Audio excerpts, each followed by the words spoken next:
What's up, YouTube? We are live in Chicago, Illinois. Also, too, like we just excuse the trains, like a lot of trains coming.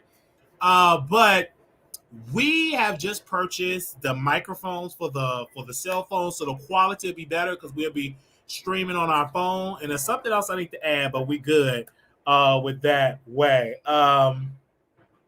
This is definitely a good show that we're going to get into today. Shout out to our moderators, our executive producers.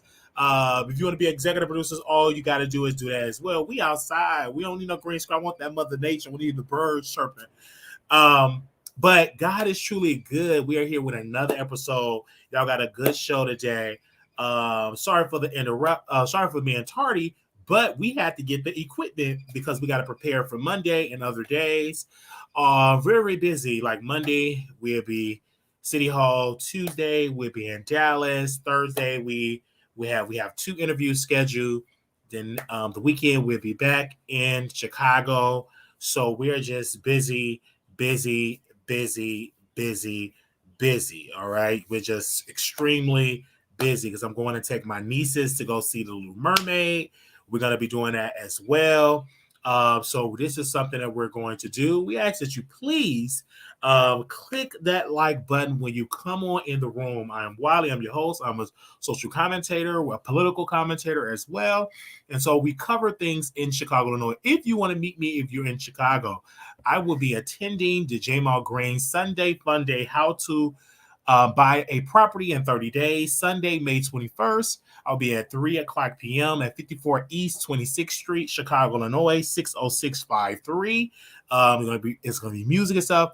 If you want to try to get into property, if you want to meet me, I will be there. You must get a ticket on Eventbrite and register. That is free to get a ticket. So give me a second here while I give you all the link to that if you want to see me there, because it is free to attend, but you must register and get your tickets because that is where I would be. Hello? Hold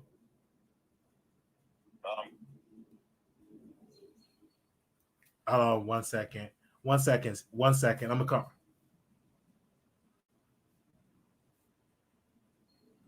That's where I would be. Thank you for calling the fundraising center. Oh no, that ain't nothing but a fundraising center. I don't know what that is. Okay, that's what I would be on Sunday. Okay, give me a second here. So we would be there. Give me 1 second.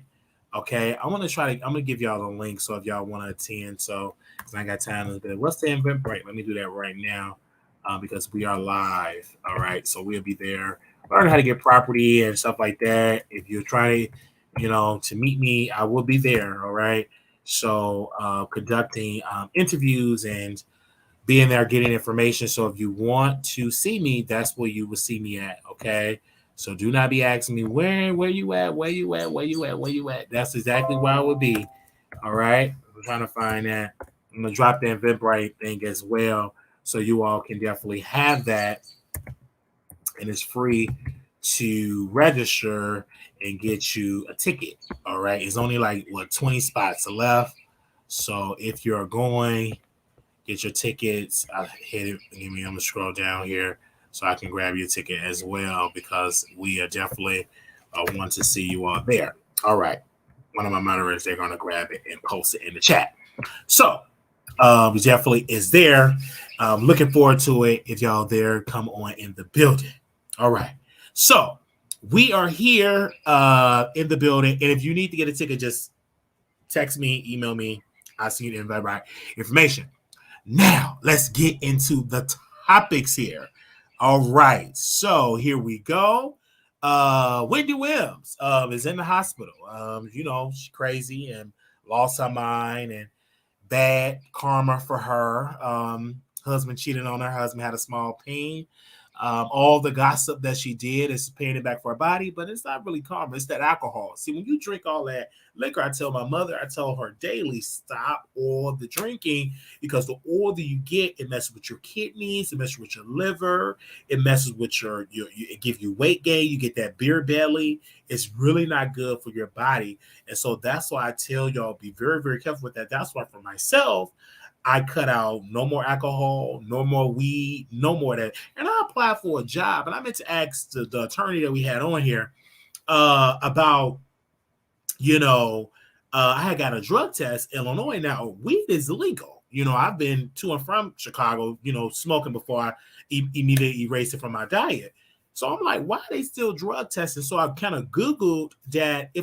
It's kind of confusing, because you must, unless they're testing for other drugs. But if marijuana show up on my drug test and I don't get a job for that, we shall see.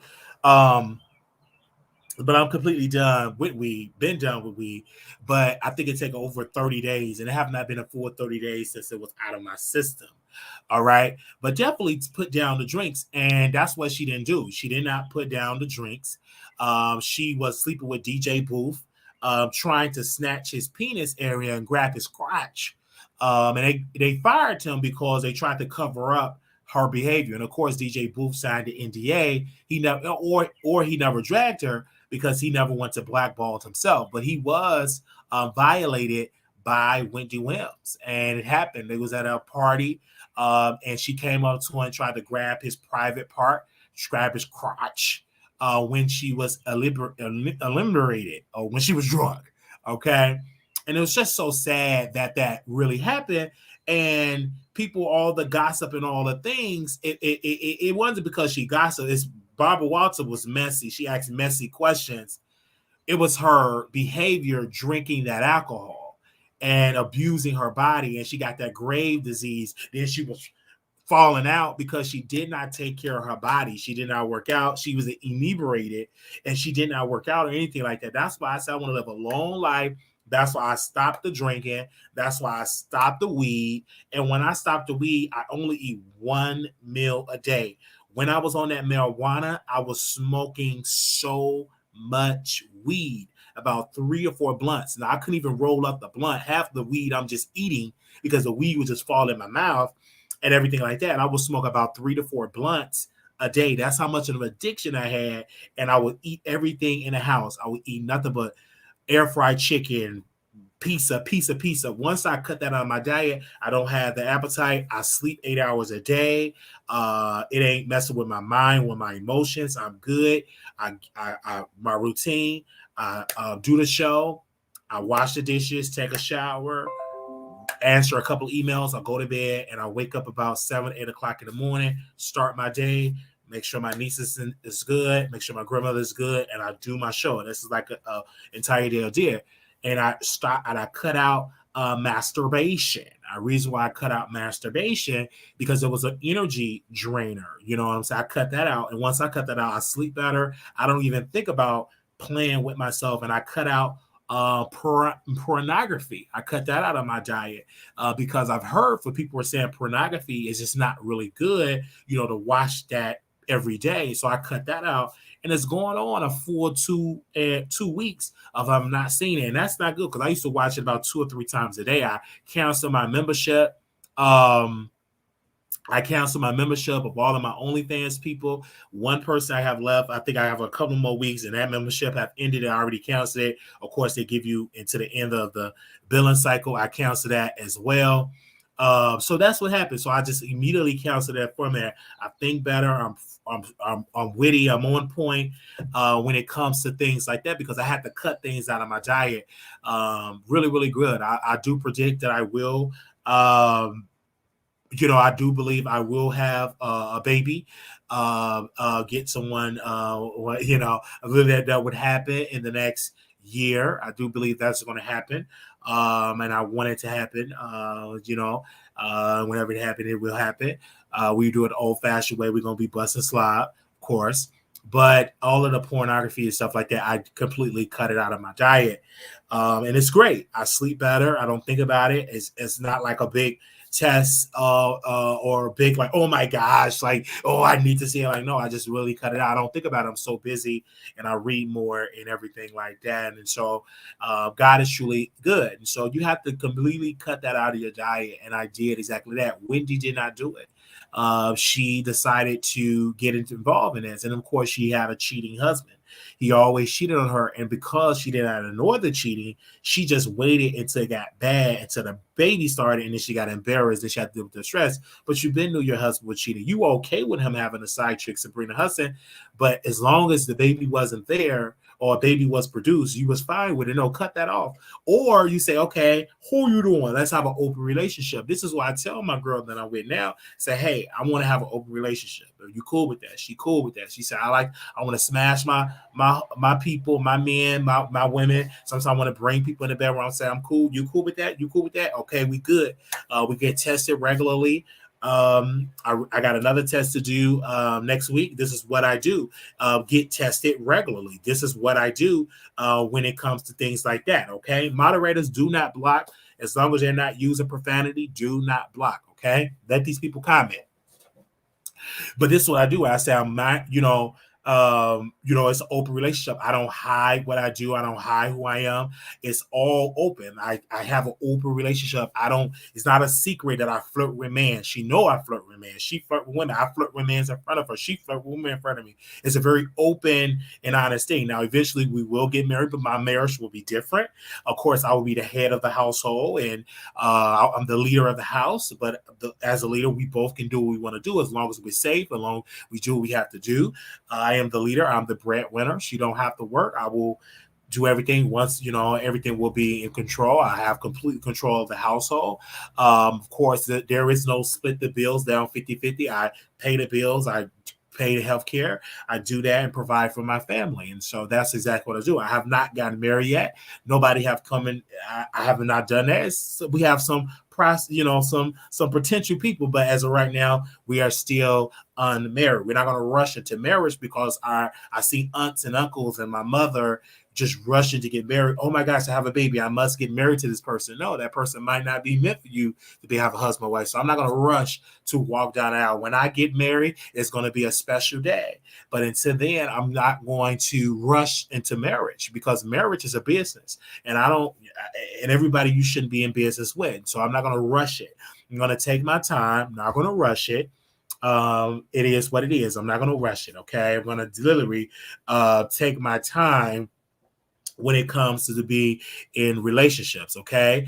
So that's what I'm saying into this way. And a lot of people don't understand. They say, well, you got a woman that allows you to be with men. Yes, because I'm honest. She deal with women. I deal with men. And we deal with each other. There's no problem with that. As long as you're honest, the issue is just like Kelvin Hunter, her husband, Wendy's ex-husband, you want to live a double life because he's a down low homosexual. So it's just really good to be honest. The problem is people is not honest about what they like to do. I think it's a problem if I date a woman and I'm getting my back blown out by Big D.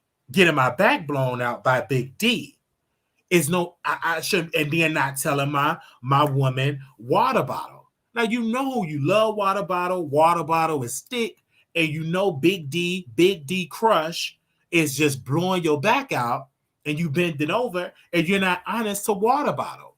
You're living a secret life, and then you're being irresponsible and not getting tested regularly, and then you bring home something that will affect water bottle and pollute her body.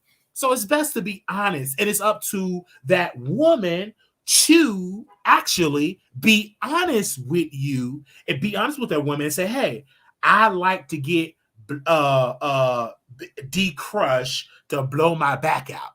Be honest, and if she leave you, say, "Hey, ain't no way I'm dating a man that's with men." Okay, that's her prerogative, but it's best to be honest. I remember Crystal Moore. I met her at Park Place of Emerald. She was a housekeeper, and I fell in love with her. I loved her. Great woman. She was short, thick, but I was I was in the lifestyle. I was gay. And so I didn't know that it was a such thing as bisexual, name gang. I didn't know, Soldier Girl, that it was a such thing as being bisexual. I didn't know. I just thought you gay or straight. I didn't know the in between. Because back when I was coming through, there was all these letters. It wasn't so publicized. And so I pushed her away. And I regret it every single day. And I should have been honest with her and say, that's what it is. I loved that woman. She was beautiful, thick. And she went to my church. She just became, started attending my church because of me. I don't know where she at. Whoever got her got somebody special. Whoever got her got somebody special. Now I understand, Crystal, I hear you. You're saying you're confused. Well, that's you. You're confused because I'm very clear of what I want. I look at sexuality as going to the store. Sometimes you want chocolate. One day you want vanilla. One day you want nuts. One day you don't want nuts. One day you might want extra nuts. Next day you probably don't want no nut. It's just what it is, what it is. One day you might want something. Understand what I'm saying? And I'm very clear on what I does. The problem is, Miss Debbie, y'all get man that's not clear about what they like to do, and they getting their back blown in by your brother or your daddy, ain't telling you nothing, and you down in your private area itching because he's irresponsible. He don't care nothing about his health. He's living a secret life. At least Brother Wiley is honest in what he is doing. Would you rather have a man that is honest or a man that is dishonest? Do you hear me? Do you rather have a man that is honest or have a man that is dishonest? And that woman should have that choice of whether they want to be with you or not be with you. That woman should have that choice. The problem that I had with my former best friend, the one that violated my sister, Sherman Blake Marlowe, the one that violated, he went by AKSO Blake Marlowe, is that he married a woman when he knew he liked to get his back blown out by a man. And then he didn't like this particular woman because she started questioning him about his sexuality. So what did he do? He dumped her and got another woman. Before he dumped her, he cheated and got another woman pregnant and didn't tell the first wife, and then went on and hurry up and got married to her so he won't be classified as an adulterer. But yet, you are not honest about your lifestyle. And people are saying, well, it ain't none of her business. Yes, it is. If I'm going to get married to you, if I'm going to marry you, particularly I'm speaking about marriage, that wife need to know that you like to get it in. You're actively sexually involved with men. That woman that you're going to marry need to know before y'all walk down the aisle, because the problem is a lot of you men want to use women as a covering, as her beard as a secret covering to cover up your mess, but then at nighttime, you like to get your back blown in by another man. And then that woman coming home, working hard from Popeyes, putting chicken in a box, come upstairs in the room and see you getting your back blown in by another man. That would hurt and crush that woman. Do you hear me? That will hurt and crush that woman. And see, the problem is some of y'all about to run into that. And you might not be too shocked because you all in the back of your head, you know your man love men, but you don't want to see it. But it's gonna come right in your face. So you need to hear that. And the issue is, thank God that you got a man that deal with men and women, because he will tell you how that go. So you need to listen to me. Because some of you women got nothing but a man that's deep in the lifestyle. He in the bathhouse. Well, what's the bathhouse? Well, let me break it down to you, sister. It ain't just no bathtub. A bathhouse is a place you think he going to the gym. He got a gym bag. You think he about to work out in the mud. He working out. He working out that badissi, that bread basket. So it's a such thing called a bathhouse. You go there, you would think it's a gym. But you go past the little workout equipment, nothing but all type of men. I see men that are married, men that got wives, and they getting their back blown, doing nothing there, and no condoms in sight. And they coming home and blowing out your yoni. And then you wonder why. Why I'm itching down there? Why it's oozing down there? You better hear me. And that's why I tell women all the time, regardless, get tested every month. STI testing, you need to be getting tested every single month for STIs, every 3 months for HIV. You need to be getting tested regularly with your man. That shouldn't be y'all never got tested. Come on now. You better get tested with your man. You should know what is in your man's blood, especially if that's your husband. I need to know what's in your blood. I need to know what's your cholesterol level. I need to know all your pH. I need to know your levels. I need to know what's inside you. I need to know what's in your blood. Some of y'all don't even know your man blood type, and you trying to criticize me. Go find out what's in your man blood before you up there talking about the Wiley Show.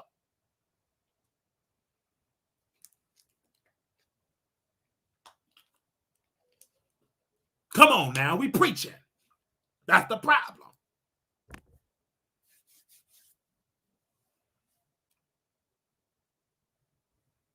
So I don't go to the bathhouse anymore because it's ain't nothing but fat, big belly, white man with little peen. Ain't nothing. When I thought the bathhouse, I like to see every once in a while. You might see one guy chocolate with muscles and thick, but most of the time in these bathhouses, you got to go a certain time in the month. Once it's Pride, then you see good-looking men at Pride. But on a regular night, number wrinkled old white man and fat men, and I don't want to see that. So I want to go where it's fit. Okay, even though right now I fit right in, well, my fat ass fit right in, but it's okay. Okay, I fit right in. I hear you, Nate.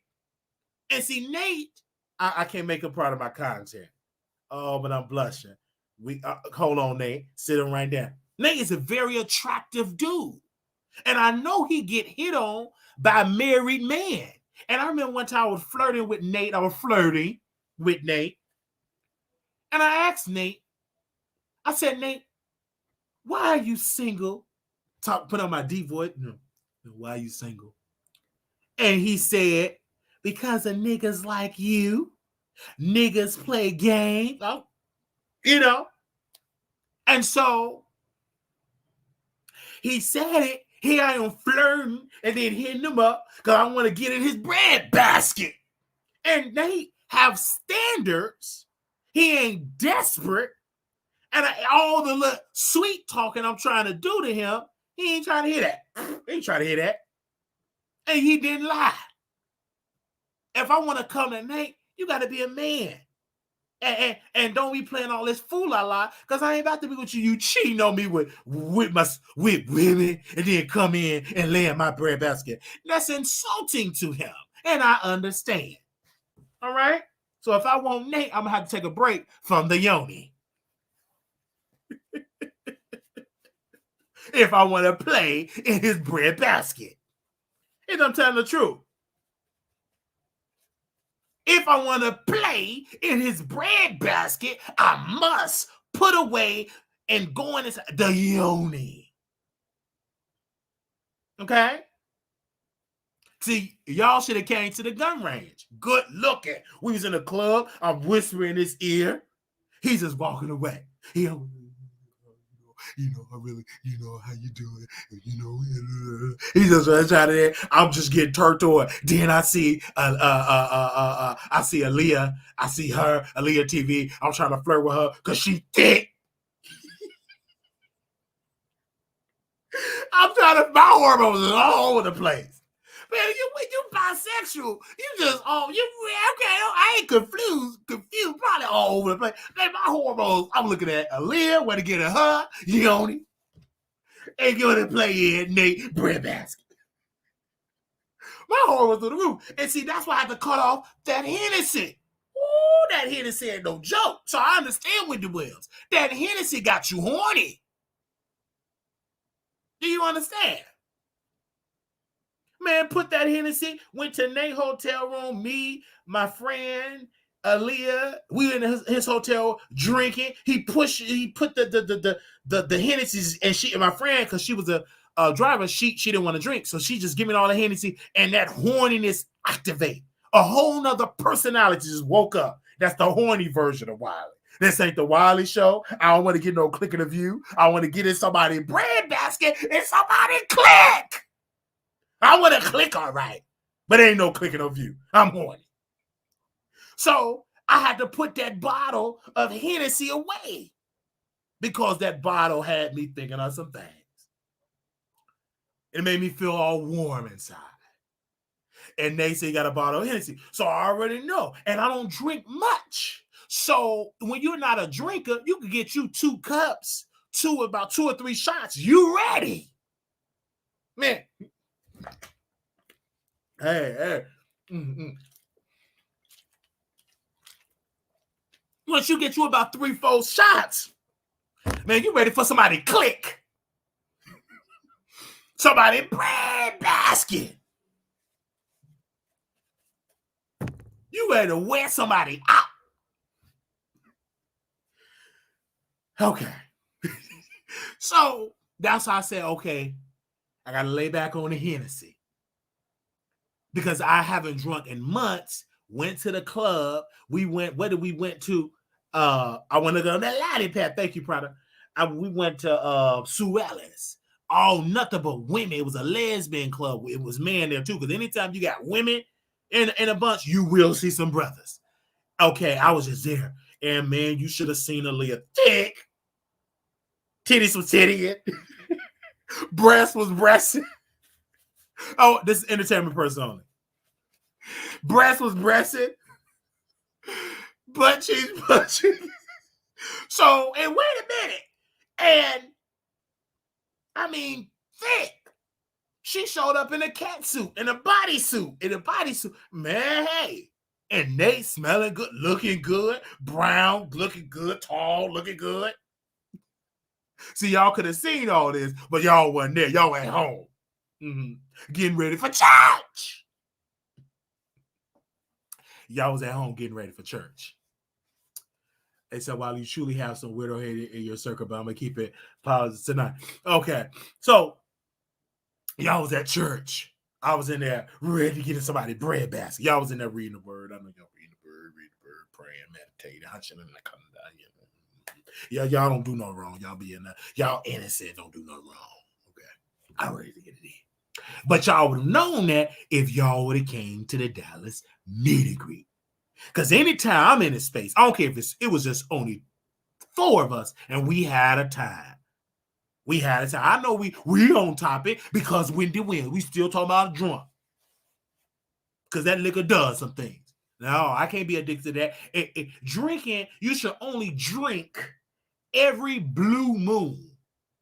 And I can't, some of y'all, you can't even say socially because y'all socialize almost every day. Y'all going somewhere drinking. So I'm just at every blue moon, maybe every 6 months, every 9 months. That's how the type of person. You go to my apartment now, nothing but liquor in my refrigerator, never been touched. If I get my friend to come over, he'd just get a bottle. He'd just take it because I don't drink it. You know what I'm saying? Every once in a while when I want to get all nasty, you know what I'm saying, have a couple of bottles in there, get some wine when I'm ready to get it, get it in, get in the mood, get my little music playing, give me a little bit of, a little Trey Songz, the neighbors know my name, I'm ready to get it in. When you hear that, I'm in my briefs, in my boxer briefs, you know what I'm saying, on hard, I'm looking good, oiled up, smelling good, different body oil, candles, smelling, I'm getting the mood ready. That this ain't no business meeting. And you already know. I know who to call to come on when we get it in. Okay? It's going to be dark with candles, music playing, liquor. I'm ready to get it in. And sometimes I may not. I'm just saying boxer brief now. I don't want to look weird because I don't even have a boxer brief. I'm just ready. All right. Anyway, that's just me. Okay. So that's just what it is. All right. I read a lot of novels. I do, Miss Social. I read a lot of novels and I duplicate what I read. I am a sex book reader. I read a lot and I duplicate what I read and I put that on. And it worked. A lot of that stuff worked. I remember one time I read a book, quick little story here. Do y'all mind if I tell a story? Press one if y'all mind if I tell this little story really quickly. Hey, how you doing, Miss Frida? How you doing? How you doing, Funky Neve? I see you. Do y'all mind me telling this story? Press one if y'all want me to tell this story. Press one if y'all want me to tell this story. So thank you so very much, Miss. I see you right there. I remember. So I was reading this sex book, and I noticed something about older Black women. She one of the characters said, "I get so horny." I think she was like 55. And I get so horny. I'm older and I'm just really, really horny. I didn't know that. So maybe this is a book. And so one day I was at an event at AARP fundraiser. I think it was a party fundraiser. It was this middle-aged woman. She was about 54. And we stood around and we just connected and she was really, really horny. So she was a married woman. I didn't care. She was thick. I didn't care. He was, you know what I'm saying? He was in the military, whatever he wasn't there. So I'm just there, you know what I'm saying? We supposed to be talking about, working together in a show and all that, blah, blah, blah. And it led to her cooking, having drinks, blah, blah, blah, and sex. Then Tuesday we having sex, and Wednesday having sex. Then she hit me up Thursday, then Friday, then multiple times Saturday. Like she was just so horny. And I almost couldn't hardly keep up. You know what I'm saying? Couldn't hardly keep up. She's putting it all in my face and everything like that. And I didn't know. And it's like she's just so horny. And I remember that book that I read. I said, this is so true. When I was in there, I'm like, oh, the book is so cool. And I started laughing. And she said, what are you laughing at? I was laughing at the book that I read.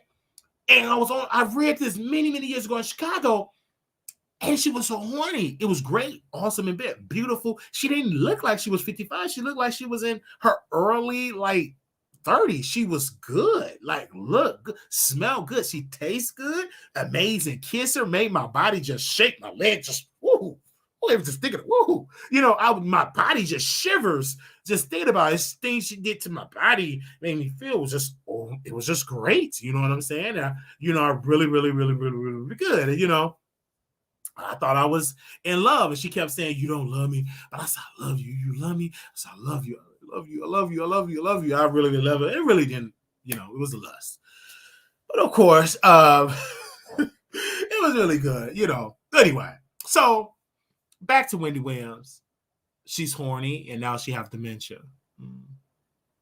They're not putting you in a conservatorship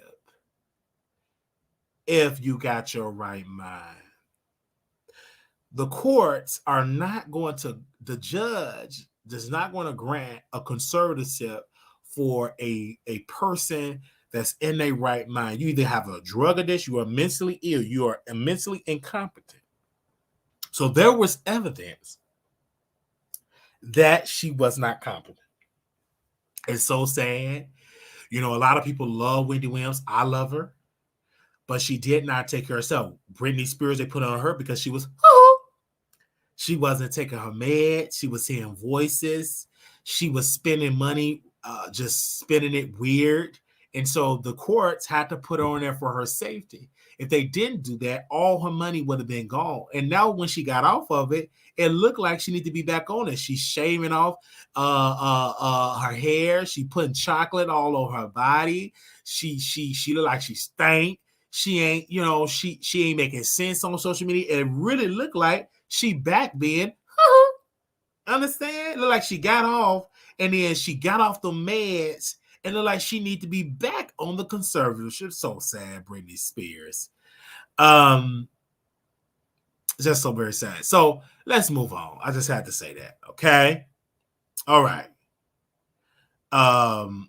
So yeah, so the 55-year-old woman, we still deal with each other now. Like I said, she moved to California, and she still be trying to, and that's the reason why I will go to LA. I can hit that again or whatever. Like her man is he's gonna go back out to serve some tour. I don't know where he's going, but whenever, sometime in the summer, I will be going on and hit that and tap that. So if I'm in LA, I'm only in there for some yoni. I'm not, you know what I'm saying? And one thing about her, I ain't gotta be she gonna pay the bill. You know, she got money. You know what I'm saying? I don't pay nothing. She gonna pay my flight. If I buy $40 French fries, she gonna pay for the $40 French fries. She ain't gonna confront me like some of these weirdos and drunks and drug addicts. She really gonna pay the $40. Okay, she ain't gonna do no story time. She gonna pay it. If it's $500 bill, she gonna pay it. It is what it is. Okay, I ain't saying I'm a gold digger, but if you know what I'm saying, she gonna do what she got to do. All right. And be right there in LA. I could move there to LA because, you know, I may tell her to get an apartment where all the homeless people and everything like that. We went, you know what I'm saying? But I don't want to live on that particular block. I don't want to live on where all the homeless people, too much homeless people on that particular block. Could live in that high rise, but I don't want to live in that high rise. Too much homeless, too much stench. I see too many drunks and drug addicts. So I don't want to go to that block. Because I might see somebody I might have to roll up on. I might have to roll up on them, but I ain't going to do it. So I ain't gonna go on that block. It's too much. Deep in homelessness. Anyway. All right, let's move on. Okay. I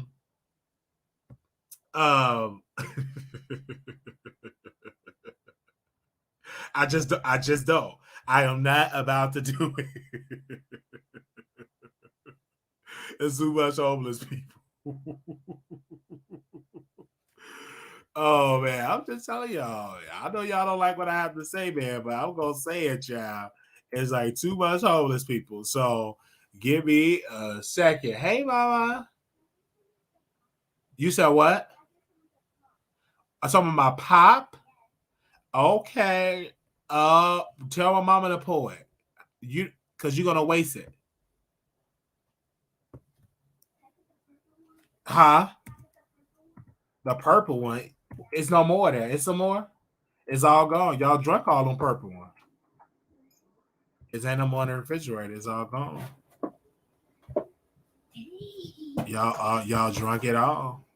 Did I have to drink the red? Oh yeah, you have to drink it. Well, tell my mama to pour it because I don't want you to waste my. Oh, okay. Y'all still up? Okay, hold on 1 second, y'all. As soon as I do the show, now they thirsty. Hold on, y'all. Now they thirsty.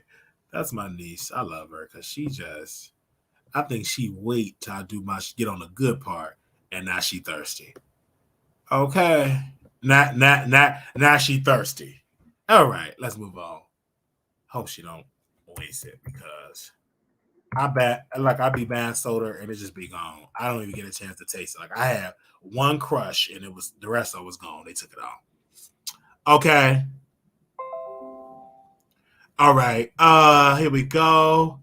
They said tell her to come say hi. I would tell her, because she's going to be on the members only live. If y'all want to see it, y'all got to come to the members only live. Okay, give me a second here. Let me see what y'all said in the comments. Oh my gosh, y'all saying y'all love the show. Welcome. Welcome.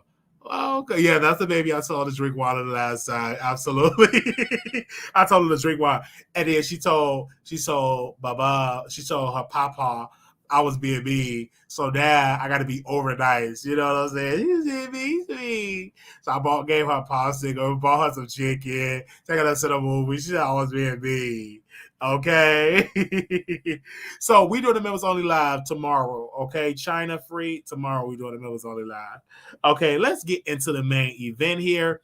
Tasha K. So Tasha K, major loss right now. The U.S. Marshals came in and they came and seized a lot of her property, computers, a lot of her personal items, baby clothes, a lot of things. People are saying, why were they able to seize everything? Because Cardi B is her creditor.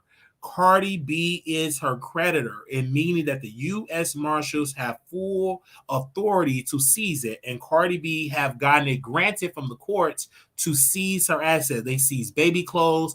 They seize her. They have seized her computers, all the price items. Some of the things that she was able to hold on to because it wasn't technically in her name, but they have been taking things from her as well. So this is where it's going. A lot is looking really, really bad. Today I looked at Tasha. She was highly stressed. She's going out of her way, trying to debunk what we're doing. But if I'm alive, she can sue me today, but she ain't really got it like that. Like I said, a divorce, bankruptcy is coming soon.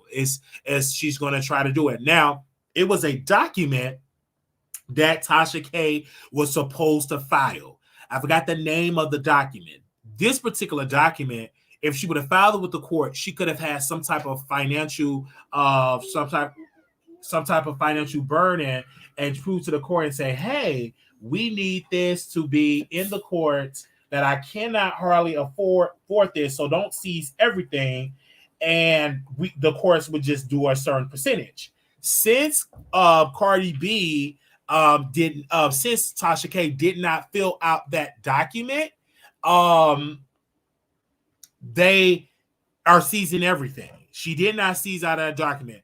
She did not seize out of the document because Wiley have so many great people that are on the ground that get information and they send it to me. Very powerful people. Tasha K did not file a certain document. I talked to an attorney, is with a piece of paper. Once I get that name of that document, she did not particularly file that document. And the reason why, and I kept asking, I said, why did she not file that document to tell the courts, hey, I can't afford to take everything, just take a certain percentage.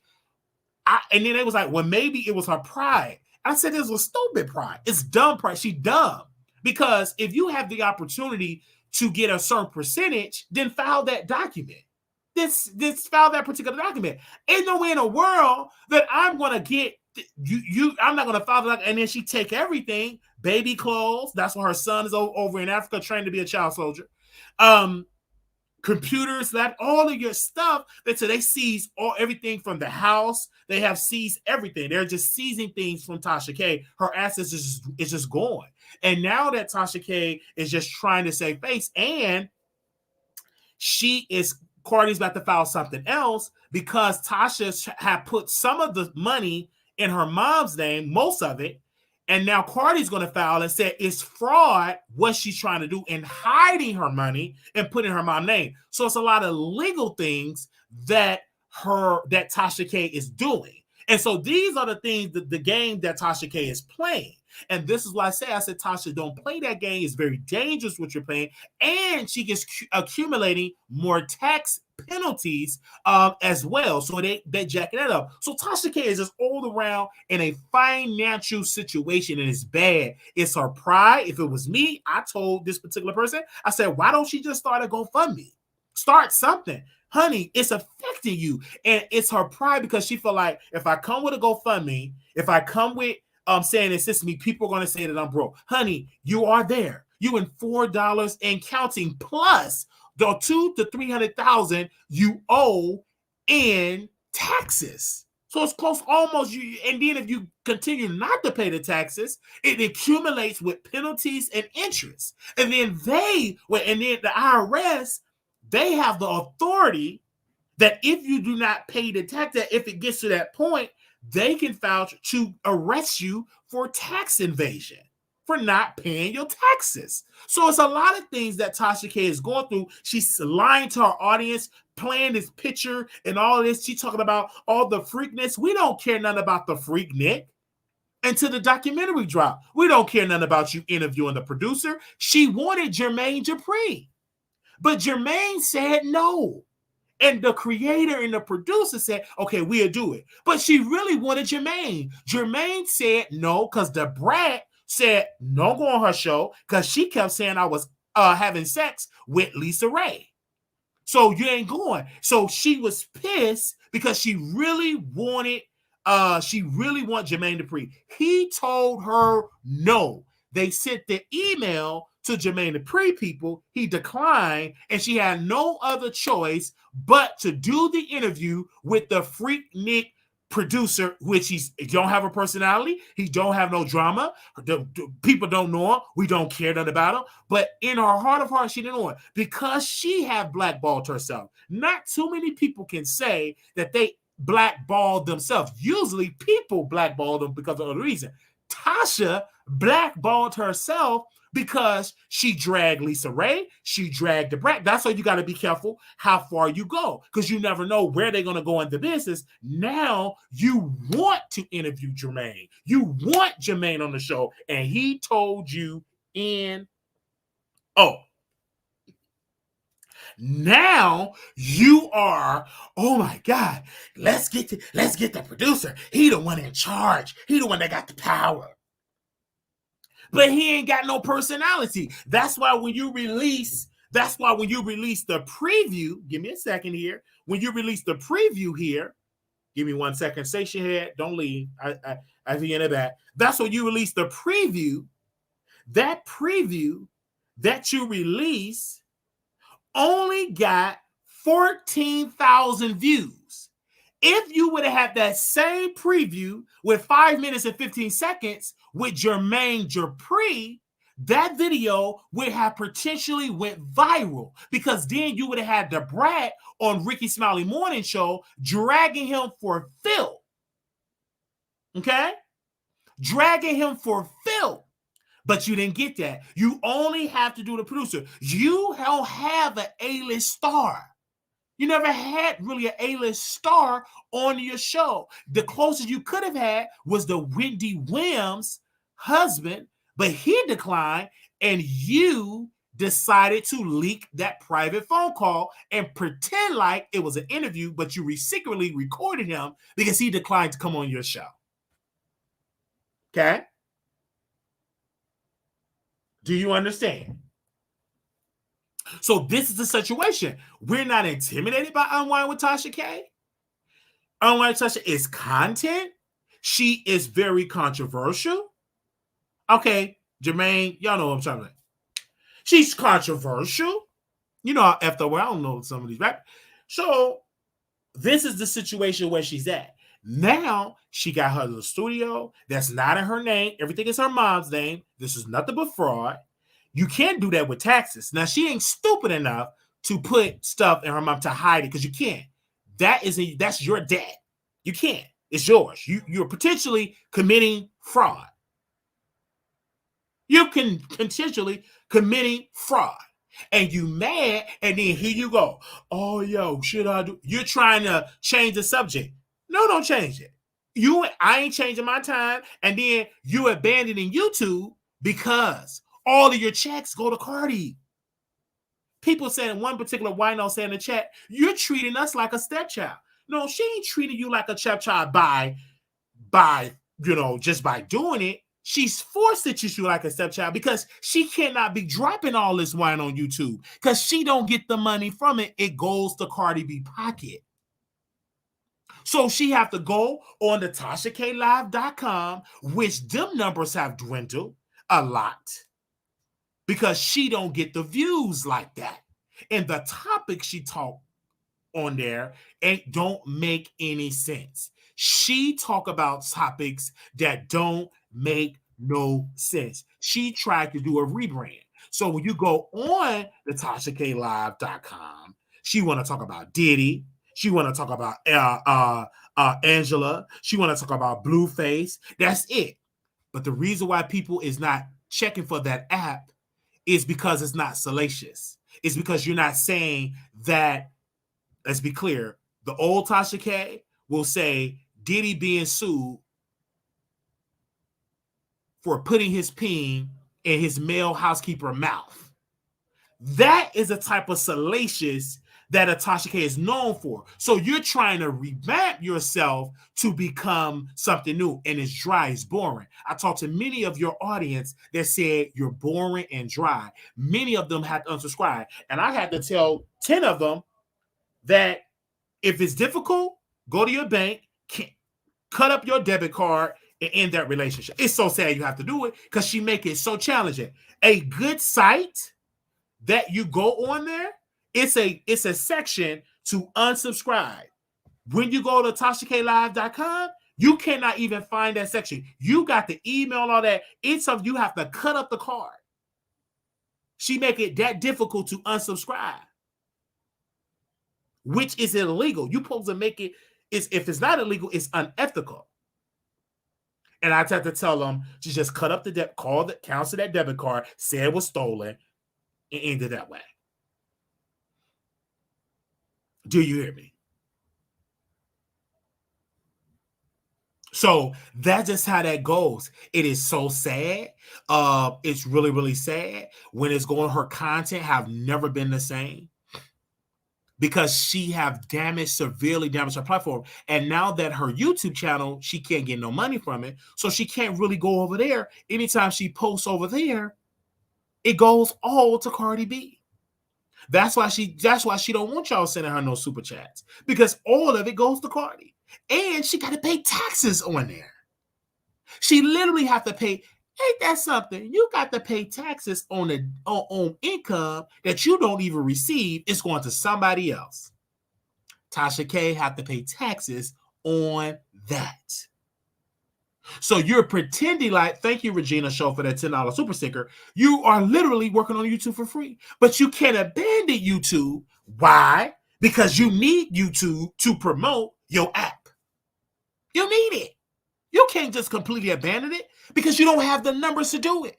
The numbers ain't numbering over there on the app. Because if you had 60 to 90,000 people paying $12.99, you would never come back to YouTube. If you let's just say, for instance, you had 100,000 paid members paying $12.99. Let's just keep it a stack. Let's say 100,000 committed to 1 month, paying $12.99. That's good money. That's over $1.2 million. You know why that's $1.2 million. $1.2 million. But you don't have that. You wish you had 100,000. You don't have 100. Nowhere near close to that. That's why you have to go to bingo. That's why you have to go over there and tap dance on YouTube. Because you ain't making 1.2 million. Almost close to 1.3 million. You ain't making that over there. Because if you did, the movies won't be looking like it was shot in a war. You got the low budget African movies ever. You ain't got no high class African movie, high quality, good writing, good produced movies. You get the bootleg version. You the streaming service. They don't even accept that on Tubi. They just come to you. Do you understand? Okay? And then you try to go to other, you can't really go to other YouTube channels because the people with clout don't deal with Wiley Show. Because I'm so controversial and so talented, they are afraid that if we bring you on the show and put Wiley's name in the title, he get all the clicks and views. So you can't go there. You got to go to people that don't even have nowhere close the personality to go toe-to-toe with me. There's nobody on these YouTube streets that can come close to go toe-to-toe with me that have influence and impact. Because the people that do, like Drunk Wiggins, he ain't going to bring you on there to drag Wiley. He ain't gonna do that for you can drag Wiley. That ain't gonna happen. You got to go on somebody's station head or somebody that by the time they get to the T, they didn't ask about 80,000 times for a cash app. You have nobody to go to with clout that can debunk what I'm saying because they so distracted. I got them in so many beefs they can't focus on Wiley. They focus on lawsuits and Jaguar right, and she locked up. Locked up. So they can't focus on Wiley. They in so many other beefs. Drug Wiggins ain't about to focus, ain't about to bring Wiley and give Wiley no clout. Drug Wiggins ain't about to put my name in no title. You think he about to let you come on there and talk about what? Because who gonna gain from it? Me. The day he do it is the day I get 1.8 thousand people in the chat, 2,000 people in the chat, 3,000 people in the chat, 4,000. Because you know when you go on there, you're going to cuss me out. You're going to talk about my mama. You're going to talk about my daddy. You're going to talk about everybody. And guess what? They all going to rush over here to see who the hell is this Wiley. My subscribers are going to come over there. So Drunk Wiggins ain't going to allow that. He drunk, but he ain't that drunk. He ain't going to do it. So you going to have to be on your burner account on station here or pretend like you like somebody, another YouTuber, and do it, and they don't have the clout because we're going to gain. Because after they get through dragging me, everybody going to see what is Wiley response. I'm going to gain. I'm going to have T-shirts. I'm going to sell drawers. I'm going to sell socks. And you still going to be millions of dollars in debt.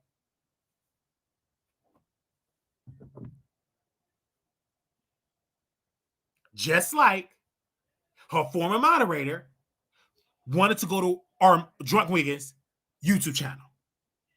He declined it and said, you can go on station here. But she don't want to go on station here because of how she talk is weird and it's funny. By the time she talk, look like she crying, look she in a deep cry, trying to explain the story. We ain't gonna do nothing but get about 55 jokes, and go there and do a whole new skit. It ain't gonna work. We win again. So you have nowhere to go. All of your allies, they don't deal with you anymore. So all you ain't got the employee, you ain't got Vaughn. None of these people don't do. You ain't got the clout to do it. You can't go to the employee. Maybe you go on her channel, but she ain't got the clout. Because the only thing we gonna drag up is how she screwed a jailbird and couldn't take his pain. I would have did a better job and let him come inside my bread basket. Jeffree Star knew how to ride that peen, but she was running from it. And he said her body was built bad. That's what Vaughn said. I didn't say it. He said that. Well, you should have gotten naked in front of her. Why would you get a jailbird? You desperate.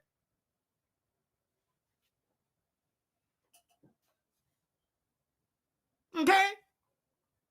That's why Drunk Wiggins, all he do is he gonna go on his station here. He got to stop doing that because we gaining clout on station here. We getting hundreds and hundreds of people on station here. We never had these high numbers on station here because he keep talking about me. So they know who you talking about. These people ain't stupid. You think they stupid. They ain't dumb. They are very intelligent. Who he talking about? Oh, he talking about Wiley. Where he at? Oh, there you go. They became a fan. They don't comment in the chat, but it's 65 people listening. A whole new audience. They don't want to listen on YouTube, but they listen on station. Hey, Armand Wiggins audience, y'all are now my audience. And then we gonna talk about them, and then they're gonna start commenting in the chat, and then Drunk Wiggins say, "Don't name his name. Don't put his name in the chat. He's a weirdo. He's a psycho. He's all of you. You damn right I'm all up there. And you ain't gonna pull up on me like you did Cupcake. I dare you to try to pull up on me. I eat them french fries and leave y'all with a $500 bill. And I dare you to come and confront me, brother. I dare you to come confront me. Yeah, you ran up on Cupcake. And you better be glad I wasn't there. I'd have checked you right there in that restaurant. You really was going to be on Bad Boys Club.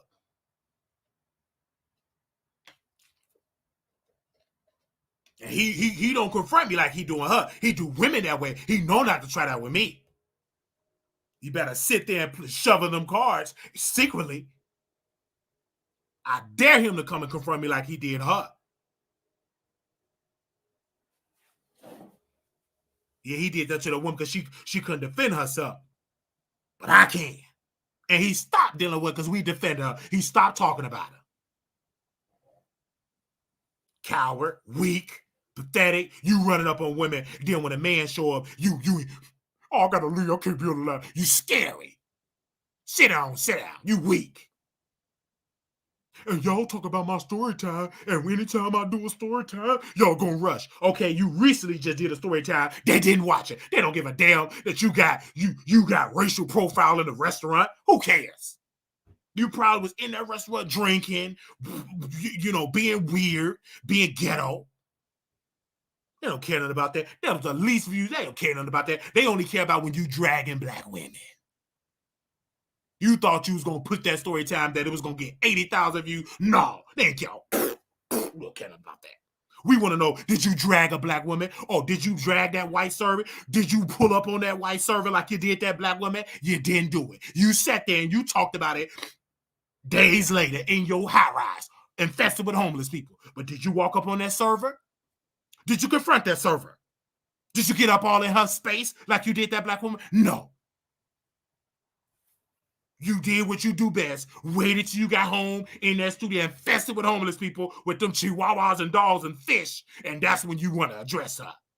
But you didn't do it then. So hush. This happened at the restaurant and they raised profile me. They raised out. Please. I'm on the side of that, Karen. Good job, Karen. Good job. Good job. Good job. You use your privilege. Good job. Good job. Good. I'm glad. I hope you put some of that sugary pea in that drink. So, in my clothes, I don't know why I get like this, but I just have to show new people. So I got to be a little ignorant. We got new visitors in the house. We still funny.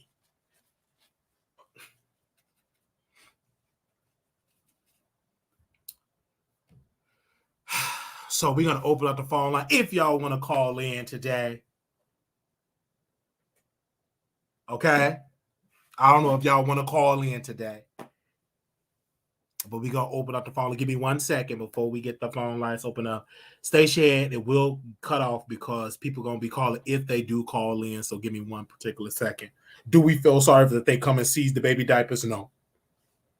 She should have minded her business. She should have settled. She the one that got an overgrown lady that the judge said go back to first year law school. So do I feel sorry they have to go and seize her Dell laptops? No. It ain't my fault they had to go seize Teddy. You should have minded your business and left. You should have left Cardi B alone.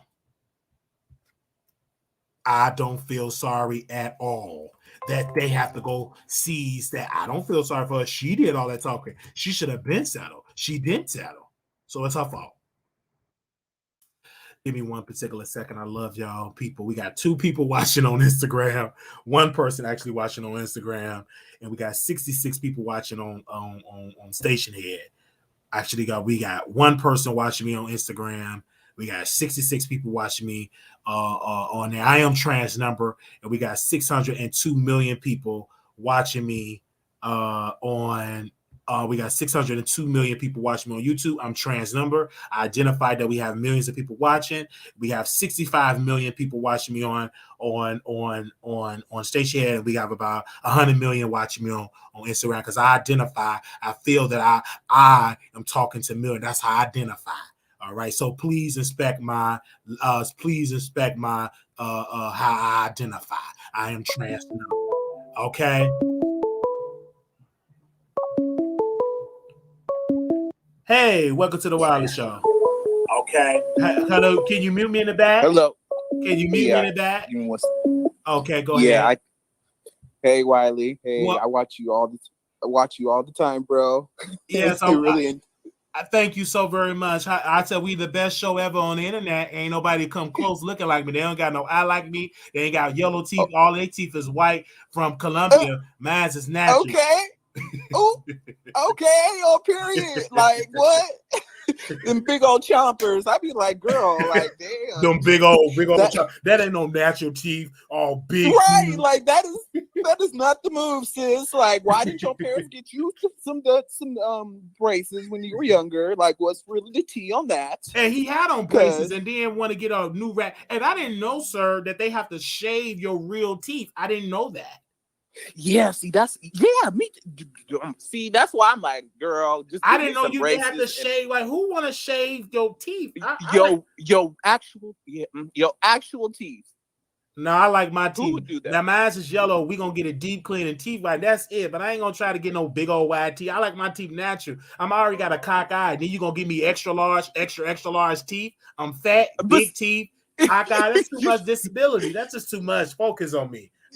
You crazy. Yeah, see, you could just get some braces and you will be good. That's it. I'm not gonna do all that. Yes, sir. I do all that. Yes, sir. Exactly. But I just kind of wanted to comment on the Tasha K thing because I personally I enjoy Tasha. You know, she's a Black woman who built her own business from scratch. And Cardi B is just another Latino stealing from Black people. She has Black writers. Megan was her ghostwriter in the beginning before Megan got on, and now she's stealing. I mean, taking $4 million from Tasha. I mean, is it that serious, girl? Like look at Meghan Markle. Is she suing the freaking paparazzi in Britain? She did. It's like she did sue. Meghan Markle did a British newspaper in the UK and won.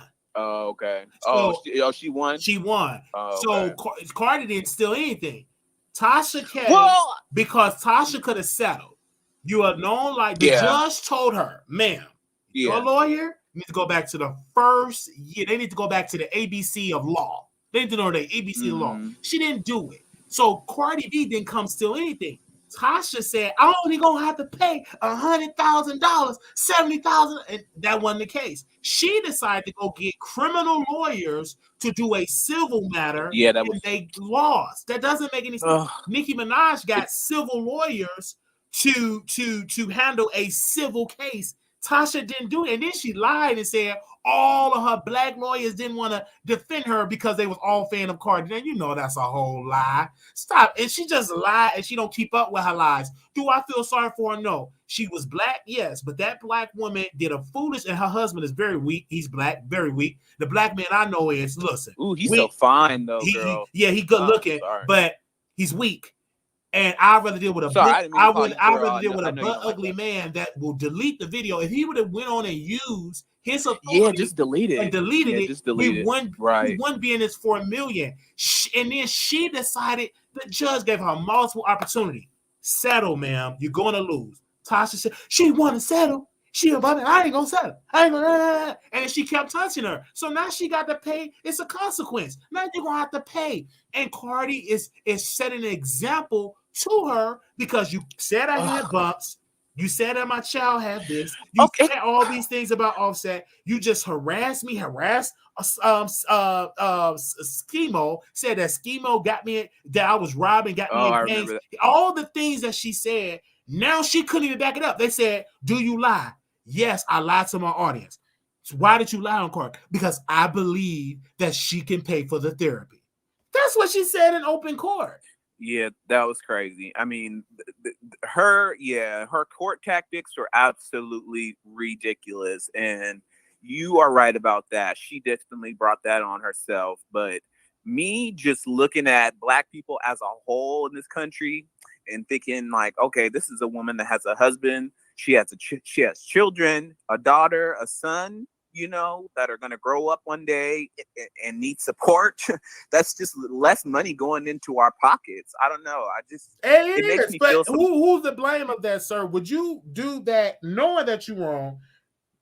You would. But girl, I mean, really, think about it. If you a stripper and you drugging and robbing men and having sex with them, would you really have a clean? But but my thing is, when you say these things and you go to court, you have to prove it. And Tasha K couldn't prove it.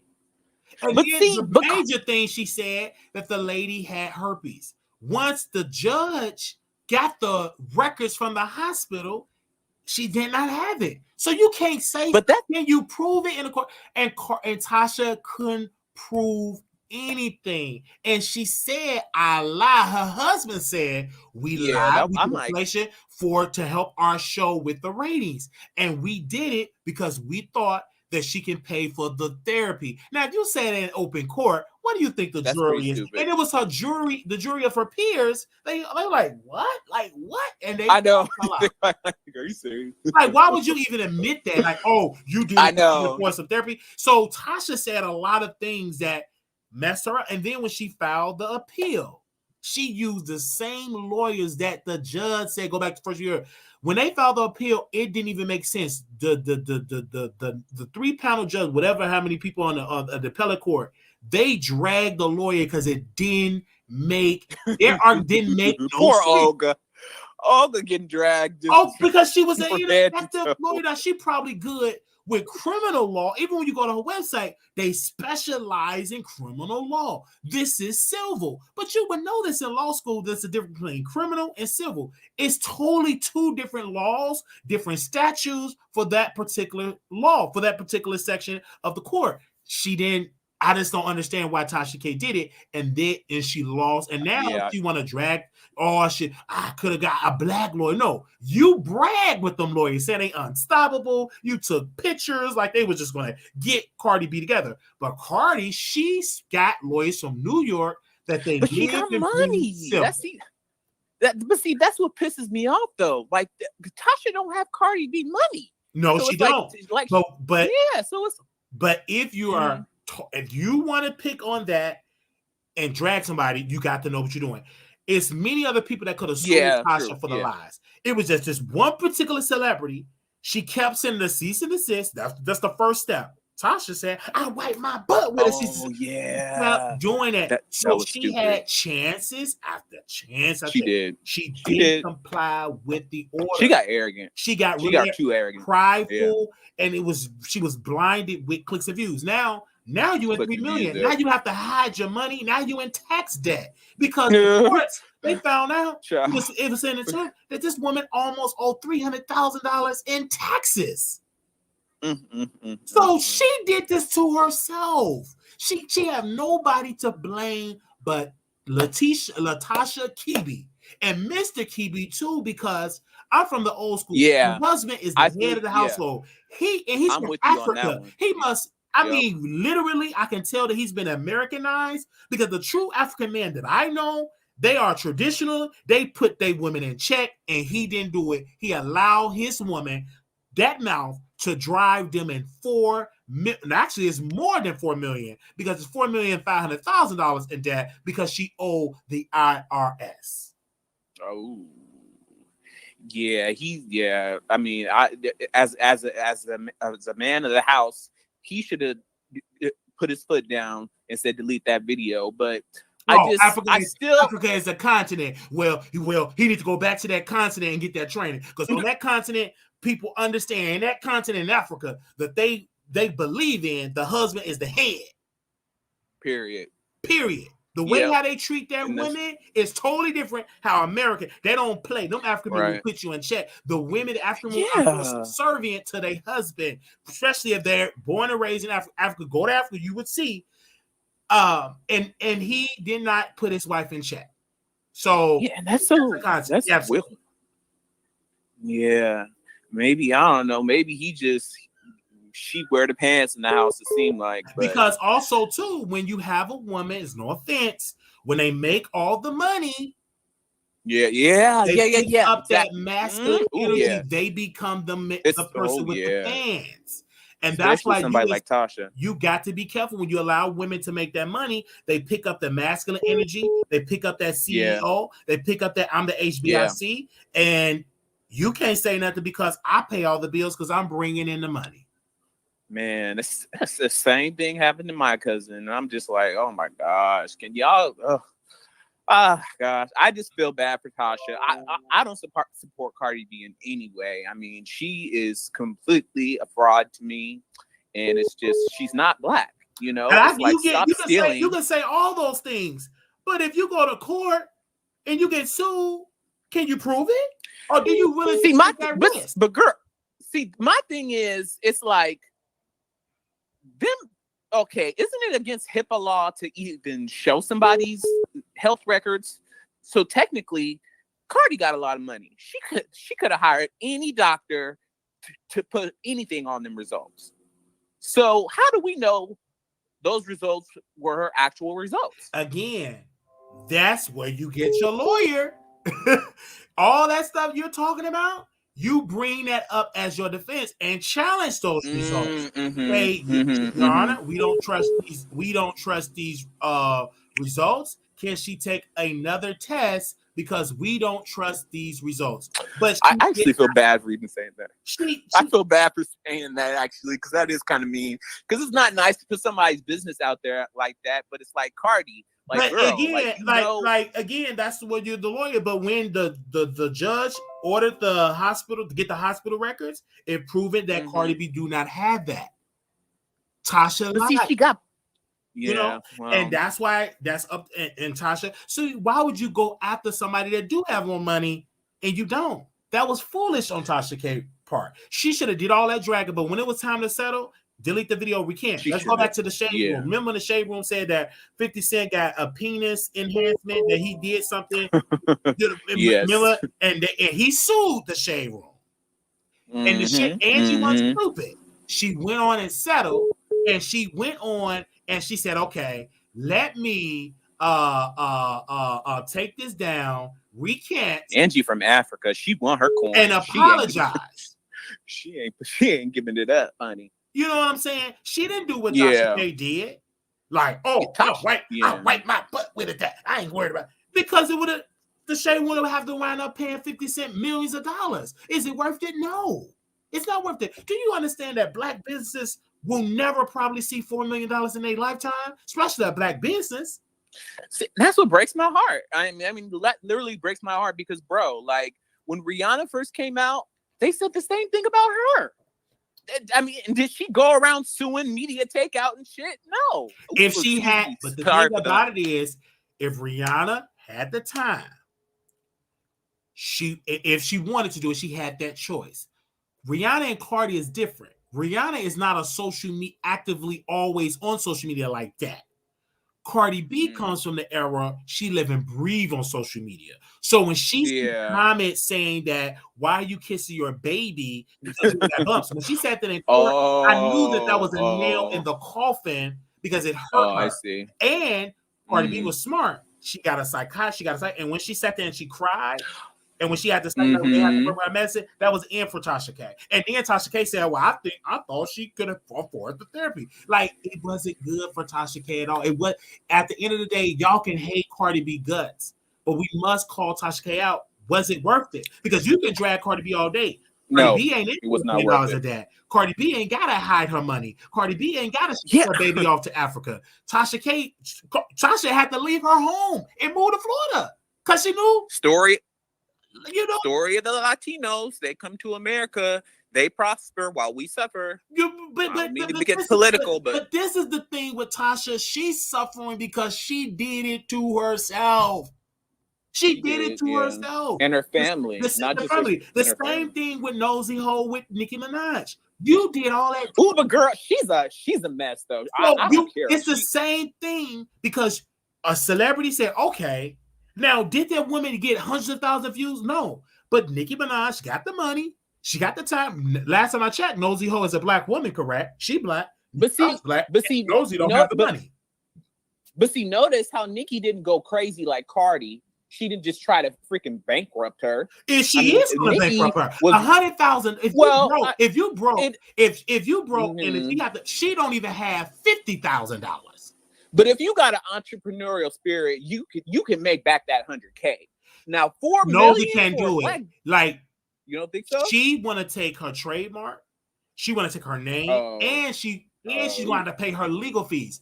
Can you imagine the legal fees itself going to be in the hundreds of thousands of dollars? Because Nicki Minaj got some expensive big time attorneys. They got them big old corporate lawyers. If she just have to pay the legal fees, Nosy ain't got it. And then Nosy is hard-headed like Tasha. She's still going to drag Nicki. She's still taunting her. And Nicki Minaj is going to make an example out of Nosy. She's going to bankrupt her because she knows you did all that talking. Now I'm going to show you who's boss. Yeah. Well, Nosy Ho, I don't feel so bad for because all she does is just kind of bash black men, and I'm a black man, so I ain't here for that. But thank you, Tasha. I feel for my sis, but another topic I wanted to comment on real quick. I don't want to take up too much of your time. Is Armand. Now, I'm not going to talk down on him because at the end of the day, he is successful. He's doing his thing. You know, he moved to LA or whatever, but it's just like, gosh, like, can you stop with the arrogance so much? You know, like, that's kind of like why I started watching you, because you're more down to earth and you talk about actual, like, things that are going on. Like, you are like, making me want to get more involved in the community that I live in now. You know what I mean? Yes. Like, you're not just feeding me junk in my brain. So, and you do it with the twist. So absolutely. I don't understand him, and he just wants to like stunt on everybody. Like, why do you feel the need to stunt? Like, I've been commenting, and it's like, I know how to spot money in LA. Okay, all you got to do is just look in the background, and you can tell very, very easily how someone is living. Now, if they own a house, that's a little bit different. But if you in downtown, I should see nothing but skyscrapers and views, just all glass and recessed lighting. If you don't have that, you ain't living good, poo. Just period. So I'm ended on that.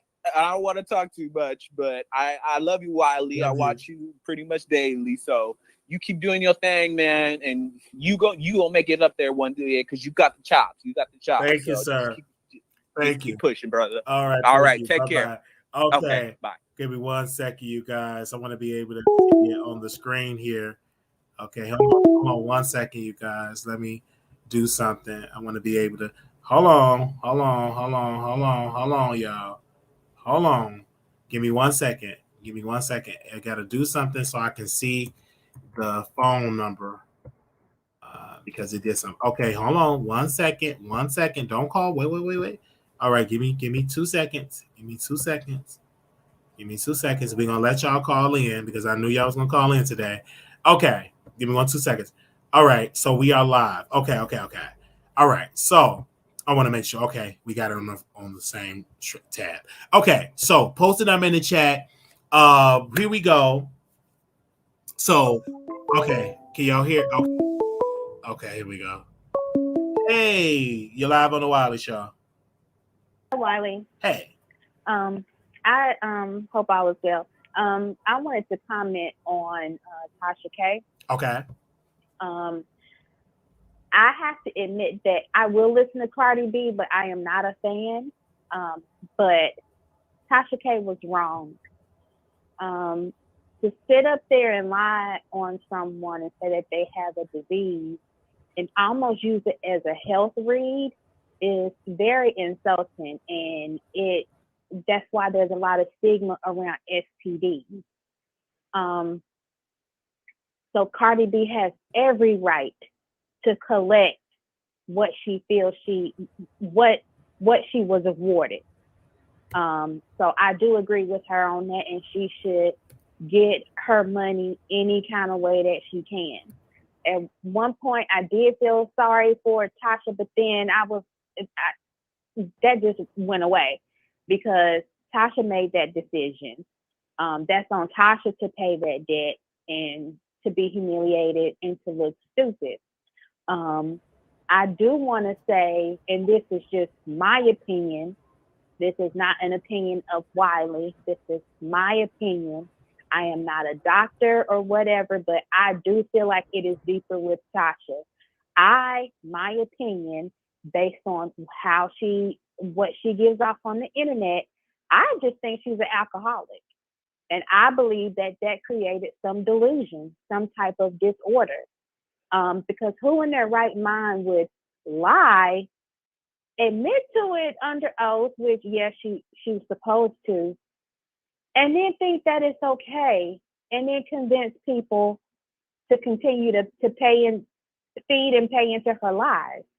Now, Wiley, you watch her because it's your job. So I hear about stuff that Tasha does through you, because I can't sit up there and watch someone I know is not trustworthy and lies. You know, in your real life, you wouldn't put up with someone like that, you know, if that's not your job, if you're not a blogger. But I do think that her husband, he needs to get her some type of help. Because if she couldn't listen to her husband, you know, that's disrespecting your marriage. Like, you cost your family millions of dollars that, in my opinion, I believe she don't have, because if she had it, she just would have settled out of court. But if she was there mentally, if she was mentally healthy, I believe she would not have even told that lie. And if she did, she just would have apologized and say, you know, it's my job or whatever, came up with an excuse and not gone as far as she did. Also, the attorney that she picked, you know, you picked a criminal attorney for a civil case, one that the judge, said that should have gone back. I think you say to first year of college. You know, that's very insulting. And Tasha K, if she was in her right mind, should have said, this isn't going well. Let me go ahead and switch my attorney. Then to even use that attorney for an appeal. Like, I just really do think that Tasha didn't do her research. Tasha is not mentally there. And Cardi B should get the money that she was awarded. But I do want to also just kind of go to the left a little bit with it. Tasha K used an attorney that Larry Reid uses. And you can correct me if I'm wrong. But didn't Tasha come after Larry Reid when she lost her case? Yeah, correct. Or when it looked like Olga and Tasha were friends, right? Tasha told Larry to get Olga. Olga messed up some things with Larry Reid, and she had to fix it up in the appeal. And after that whole debacle, then she started talking about Levantre after that. But yes, she started talking about Levantre. But yeah, Olga did represent Larry Reid, and Larry had to pay almost like $20,000 because she filed something wrong, and then she had to win it back during the appeal when he had the whole lawsuit against Bishop E. Dewey Smith. And then he stopped dealing with Olga because he knew that she really don't specialize in civil matters. She specializes in criminal matters. And so now he have his own civil attorneys. And when he went against Daryl Moore out in Ohio, he used other lawyers that really specialize in civil matters and not criminal. Mm-hmm. Yeah, it just kind of made me wonder if she was attacking Larry Reid because of his association, you know, with Olga, with the attorney that she picked.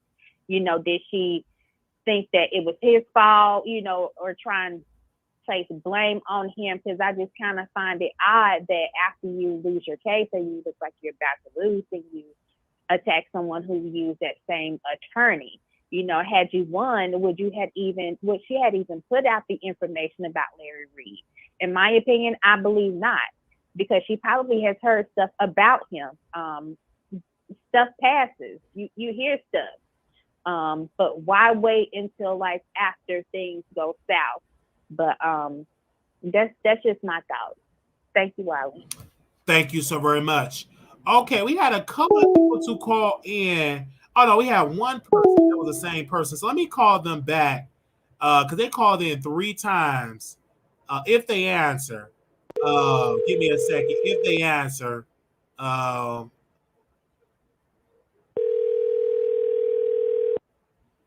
Hello. hey, welcome to the Wiley Show. I'm calling you back. Hi. Hi. How you doing? Doing good. That's good. I was calling in because I heard the show and I just wanted to get my little 2 cents. Go ahead. I'm here for it. I mean, I totally agree with everything you said about Tasha K. I think she getting what she deserved because I didn't really know who she was like that until I did like a little research on her. And she's terrible on the internet. And I guess, after a while, all that finally caught up with her. Yeah, it caught up with her. It caught up with her. Because she had chances after chance. I mean, if you go and read the court document, read the transcript, the judge gave her a chance after chance after chance. Because she thought she knew better than everybody, she did not really was sane in a sense, right? Because a sane person would be like, I know I ain't got $4 million. I know because if I ain't got the money to pay my tax debt, I know I don't have $4 million to pay Cardi B. So let me just settle, write a statement, and move on. She did not do any of those things. She did not apologize to the end. Then after she apologized, she started taunting. She went on a tour and started taunting her. She went on T.S. Madison's show, which got canceled. She went on. Oh wow. She went on Kenya. What was her name? The lady that does the singles night. WGCI person. She went. Oh, they did a show over there. Over there on My Black or something like that. She just started taunting Cardi B. Then she went on there talking about my sister-in-law. I know work is slow right now. You ain't really selling the records. She started dissing her again. So she didn't learn her lesson. She wasn't remorseful at all. Well, do you think that it was a little jealousy in that? I think that for her, I think she was on Kendra G. Thank you. On Kendra G. I think that it was really obsessed with your name, and because Tasha got all this newfound fame, she just didn't handle it right. After she done the whole apology and when said she should have just been done with interviews. She should have been done with it, moved on. But now Tasha K thought that she would be a household name. Yeah, she's known, but she's not getting those A-list interviews. She lost 95% of her sponsors. She lost Pangea, which gave her by source on me. Pangea was giving her about $30,000 to $40,000 per month. That's gone. Mm-hmm. You know, she had another wine sponsor. They dropped her. She had another sponsor. They dropped her. So a lot of the heavy hitters dropped her because in her sponsorship money, she was making almost a lot of money. She's making about $50,000, $60,000 a month just in ad dollars. Wow. And they left once it was labeled because you know why? All of Cardi B fans said, y'all don't need to be out there posting your commercial. She's a known liar. She's controversial. And don't know advertiser really want their advertise on Fox News because they white. But when it's a black woman, them ads are going to jump ship. And that's exactly what they did.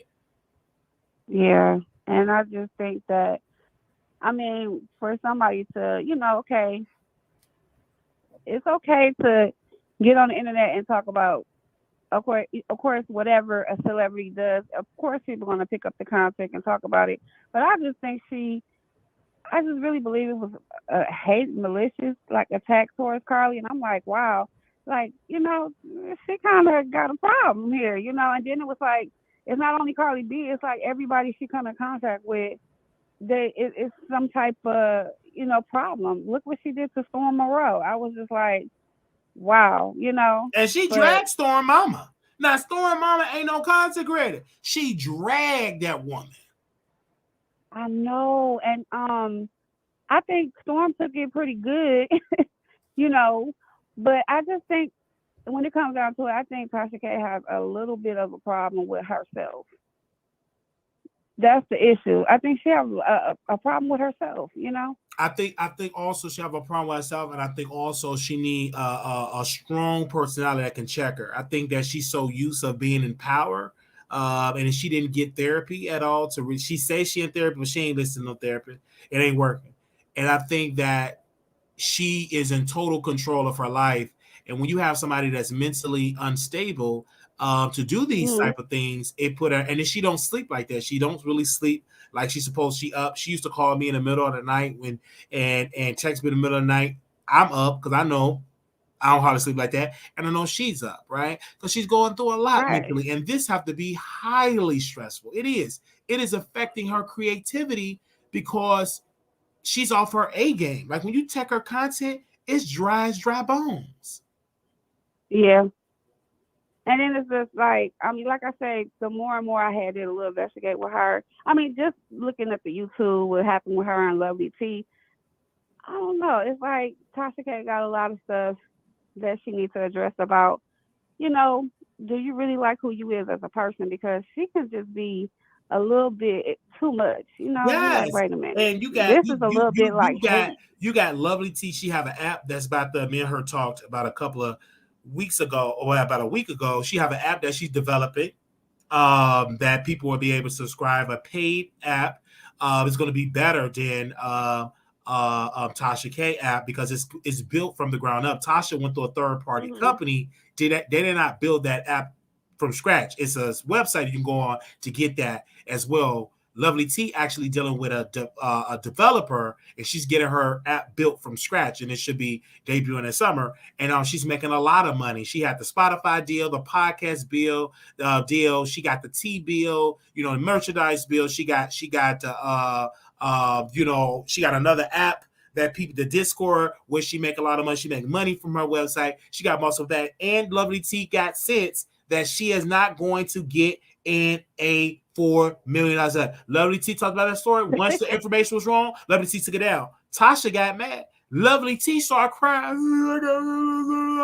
She was on a lot of shows. Lovely T. She was crying. You know what Tasha K did? She got on that phone. She recorded her and posted the Hmm. information on YouTube. Yeah, that was really, that's what I'm saying. Like, it's one thing to come on the YouTube and talk about people and what's out there in the news, but it's like it's like a malicious vendetta. Like, she just gotta be on top, and she just gotta tear you down and then kick you while you down. And I'm like, wow, that's just a little bit too much. But I'll be glad when you come out with your app. I will definitely support Yes, it's you. gonna take, you know what I'm saying? It's gonna take time. Look at it took Lovely T a decade. Almost like 11, 12 Okay. years to get hers. You know what I'm saying? Because she had to wait till she get her money. It's gonna happen. And Lovely T took her a decade to do it. And Lovely T is thriving over there. And Lovely T get more views than Tasha K get. And Lovely T is having another live show, and Tasha K trying to compete with Lovely T. And Lovely T got vendors, celebrity. Tasha K don't have that. Don't know somebody celebrity, real celebrity, let's say Z, or let's say the baby daddy, cousin, auntie, neighbor, side chick. She get those type of people. But Lovely T can get celebrities on her because they love Lovely T. She's very respected in this business. But Tasha K, liar, liar, number of liar. Oh wow. But I'm just really happy for Carly B. I'm glad that she stood her ground, and you know, she stood in there, she taught Tasha K a lesson. And I applaud Cardi B for that. If she's listening, she might be listening. Yeah, of course she listened because me and Schemo, we go way back, and I just DM'd him. We talked. He was mad. He can't come on the show because Cardi said he not allowed because I took Tasha K's side during that time. But that's how Tasha K did it, and he said Cardi B don't play. Cardi B is very emotional, and she, because of that, all celebrities now they just waiting on somebody to really do what Tasha K did, and they're going after. They will go Right. after them if they got time. That's why Tasha K, because when you build your fans on your brand on dragging and lying on celebrities, you got to keep that up. You can't just switch and just be regular and just do regular guy. When you tune into our show, most of them stories, she got to prolong the show just to get to one juicy topic because her content is dry. It is so dry. And her numbers back in the day, Tasha used to get 9, 10, 11, 12, 13, 14,000 people in the chat. That she's getting the same amount of live viewers as Armand Wiggins, and he only got 150,000 and she got 1 million. Lovely T get more numbers than Tasha K. And Lovely T ain't as loud. Some people say she's boring, but Lovely T is more so like a journalist, more so like Tamron Hall. She gonna get the facts and she gonna make her money. And Lovely T ain't even gonna respond to your comment unless you super chat. She ain't reading your comment. She might see it, but oh, hey, thanks, babe. Oh, thanks, Terrence, babe. Oh, thank you, T. Thank you, babes. Oh, what's that? Let me read something. She reading number super chat. Lovely T reached out to StreamYard and said, StreamYard, can you make a section to focus on the super chats? StreamYard got a new update that if anybody send a super chat, it's another tab on StreamYard that we can just read the super chats. You can click up, like right now, Regina sent this super chat a while ago. I can click right that and because of Lovely T. Me and her, she told me who to reach out to. She reached out to people, sent them an email to have a whole nother section just to read the super chats. Wow. But that's what I like about you, because you know, you give your props to other people. It's not just about a one thing. It ain't another, and then we name drop people. Yeah. We ain't like these other people. No name drop, don't name drop. We put an address on it, and we don't run up on black women like Armand did, ran up on a black woman. But then when that white woman did something to her, he had nothing to say. He waited days later to go live, and did nobody watch it. And he didn't run up on that white woman. Why is that? But you have the audacity to run up on a woman because she ain't paid $40 in French fries. You rich, pay for it. You got white teeth and got millions of dollars in the bank, got Gucci thongs, then pay for it. Don't you run up on no black woman because she ain't pay her $40 for loaded dry French fries. You run up on that white woman. Why you ain't do it? I thought you big and bold and bad. My God. You sat there and took that abuse and you waited and went live to talk about it. And guess what? Didn't nobody watch it. Because you ain't really dragged that white woman like you dragged that black, like you dragged Cupcake. Why you ain't call out so many bees and animals like you did OG? You didn't do it because you know who to try with. I'm sorry. Exactly. I'm a little passionate right now. I got a little passionate right now. I was a little passionate. Well, I got to get back to work. Love you. Get back to work and make sure you get paid. You send me a good donation when you get paid. Get that big old fat check. Do that. And like I said, whatever you add, whatever you're doing is definitely going to grow and grow and grow. Just keep being you. Love you. Love you. And I'm waiting for your app to come out. It's gonna come. I can't wait. It's really gonna come. It's gonna be amazing. It's gonna be great. It's gonna be like Netflix, better than Netflix. It definitely will be. You know better. Thank you, man. Have a good night. Okay, good night. Bye. Okay, hello. Hello, welcome to the Wiley Show. Hi, Wiley. Hi. So I wanted to comment on Tasha K. Yeah, can you speak up in the phone so I can hear you clearly? Yeah, I wanted to comment on Tasha K. Okay, I'm here for it. So I just feel like you're being a bit insensitive to Tasha K. I don't know if you're a little bit jealous. Okay. Go ahead. Hello? But don't you think that that's hurtful to a black woman for you to do? Okay, you said you think I'm jealous of who? Hello? No, I'm not jealous of Tasha K. No, he ain't even got no good internet connection. Baby, you better fix that internet connection. Okay, I'm not jealous of Tasha K. But what I'm jealous of a lady is at $4 billion in debt. Oh man. See, if you want to drag me, get some good quality HD quality. We can't all understand. Do you think you're jealous? Man, please. You better fix that Obama connection. Okay, y'all, I'm about to go. Anybody else want to call in? They said KEL said what? Misha said lovely T kiss celebrity, but absolutely. Sometimes you gotta kiss them butt. Daniela said laughing emoji. Crystal laughing emoji. And then when Lovely T go live, they throw hundreds of thousands of dollars out. They just throw money every time she gets so many super chats. And I love Lovely T. We had a beautiful conversation with her. And I love that she go live. She handle her business. She get on StreamYard.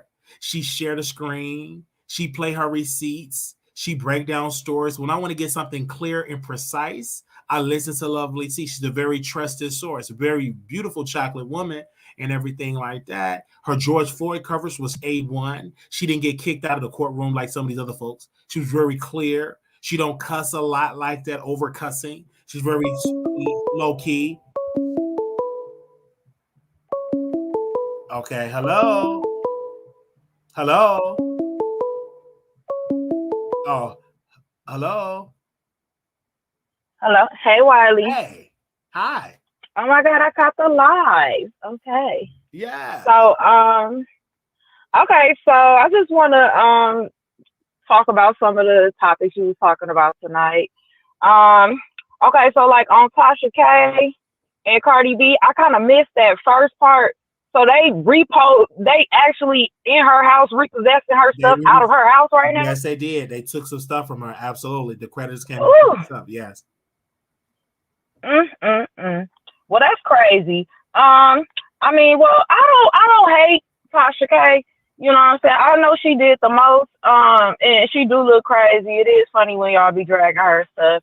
But at the same time, it's like I think that I was looking at her videos and stuff like recently, and her views is like they not as high as they used to be by far, but she's still getting way more views than Armand. Like way more views, like by like the thousands, like way up on him. Like, you know, like his last video, I think he got like maybe like 4.6 K views from like 3 hours ago, and she got like 18K views from like 3 hours ago on her little short video and stuff. So I'm like, okay, well, and that's kind of low, but you know, but them like some little random videos they put out. I feel like her bag, she needs to get in her bag so that she can pay Cardi B back. Because like if she like would get serious and like try to like work on her delivery when she doing celebrity commentary, I think that she could, you know, try to make, you know, money again. Because I think she kind of play too much on her delivery, if that make any sense. Like, and I also feel like I think you remember when that stuff was going on with Rocky and Tasha and stuff or whatever on VH1 or where they had that on Bravo. Yeah. I feel like her bag is probably like, I feel like she do good when she get that reality TVT. Because I was just listening to one of the stars from Love and Marriage Huntsville, and she name dropped Tasha K because, you know, what's her name? The one who got cheated on. I cannot think of her name.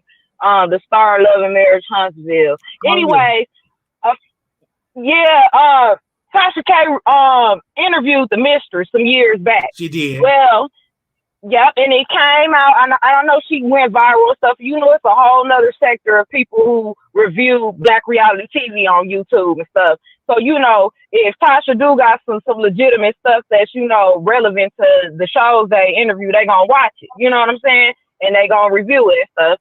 I feel like when she get those people that's like on reality TV to come on her show and interview her, that's in her bag. You know, I feel like she can make that money. You talk about Melody.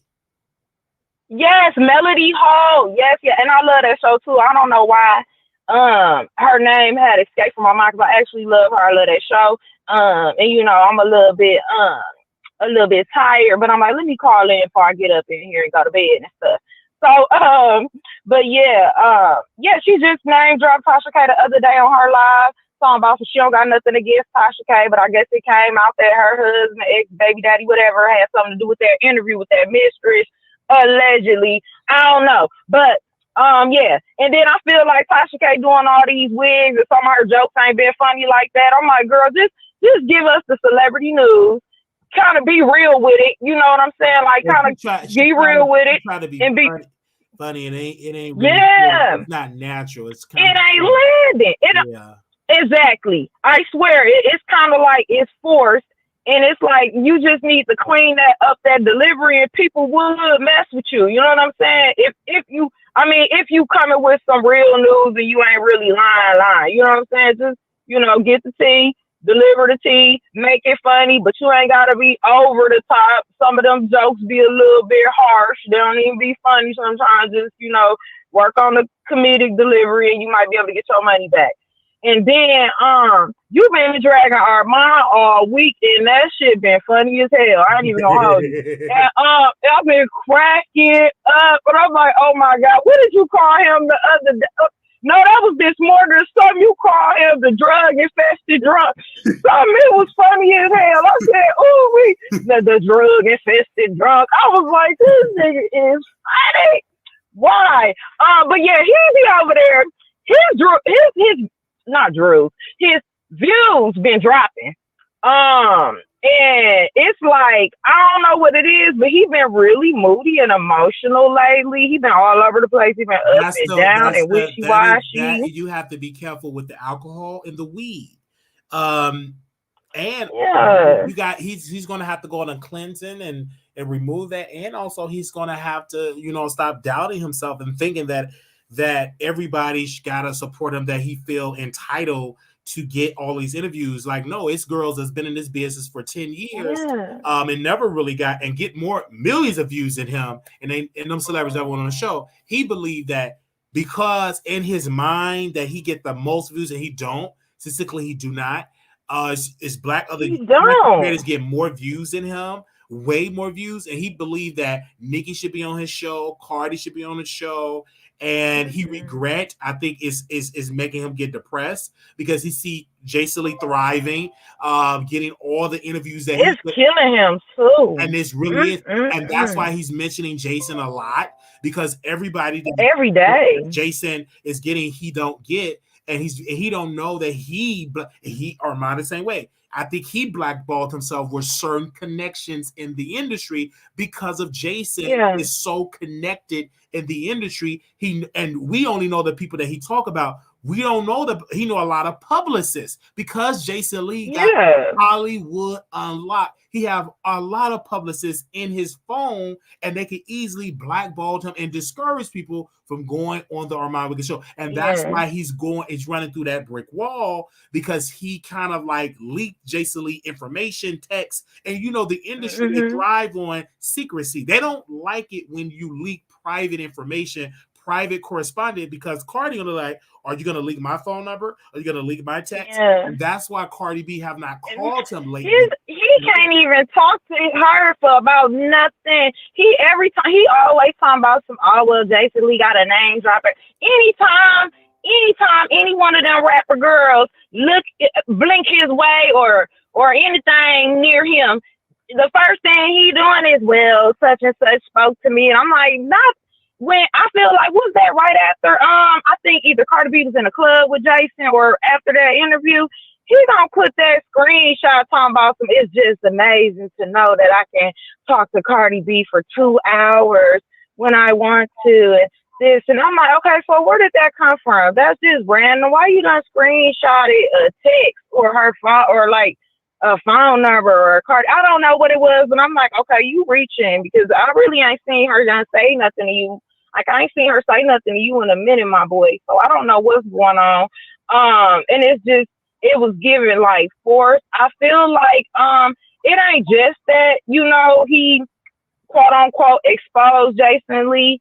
It's the reason why he called himself exposing Jason Lee. Because it's like, if you really think about it, it's kind of petty.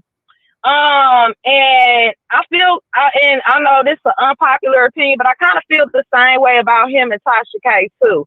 Cause it's like, okay, well, you sought these people out, right? Oh, like you came to them as a fan or like, acting like, you really rock with them to a certain extent. But the way, like the more and more he would talk on Station Head, it's like coming out, like it had been coming out more and more. Like you sought them out with ulterior motives. Like you wanted something from both of them. You felt like they didn't give what you wanted. Like they didn't give you what you wanted or expected from them fast enough because they, at the end of the day, they focusing on their bag and what they doing. You know what I'm saying too? And it's like he got really mad about it. And it's like he hold grudges for the longest. And I'm almost like, it's kind of hard to watch his content when he gonna do this woe is me about Jason Lee all the time. And he doing the stuff about Tasha K too, the woe is me all the time. And it's like, even though this girl done lost the lawsuit, and she, don't get me wrong, she look crazy than a mug. But she still get more views than him. And like, he like to reduce everybody to just YouTube views. You know what I'm saying? But I don't know what all Tasha K got going on. I know she got her app or whatever. I don't know how much money she making from that. I don't know what other investments she had, that Cardi B gonna be snatching up soon. I don't know. But I know, like you were saying, and I'm glad that you touched on that, Jason Lee got his hands in all type of different baskets outside of YouTube. Hollywood unlocked, like as far as like the blog on like Instagram, Twitter, whatever, you know what I'm saying? That's a whole like other entity separate on its own than YouTube.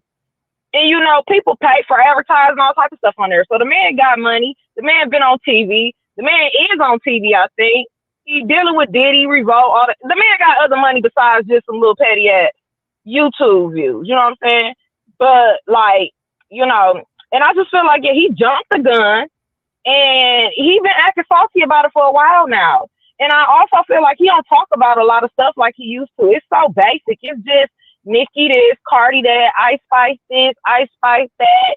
He really trying to force Ice Spice on everybody. And it's like, okay, you say she got a bop or two. I can't tolerate it because I like my music a little bit more ratchet and like a little bit more adult. I feel like he tried it when he said Kanye.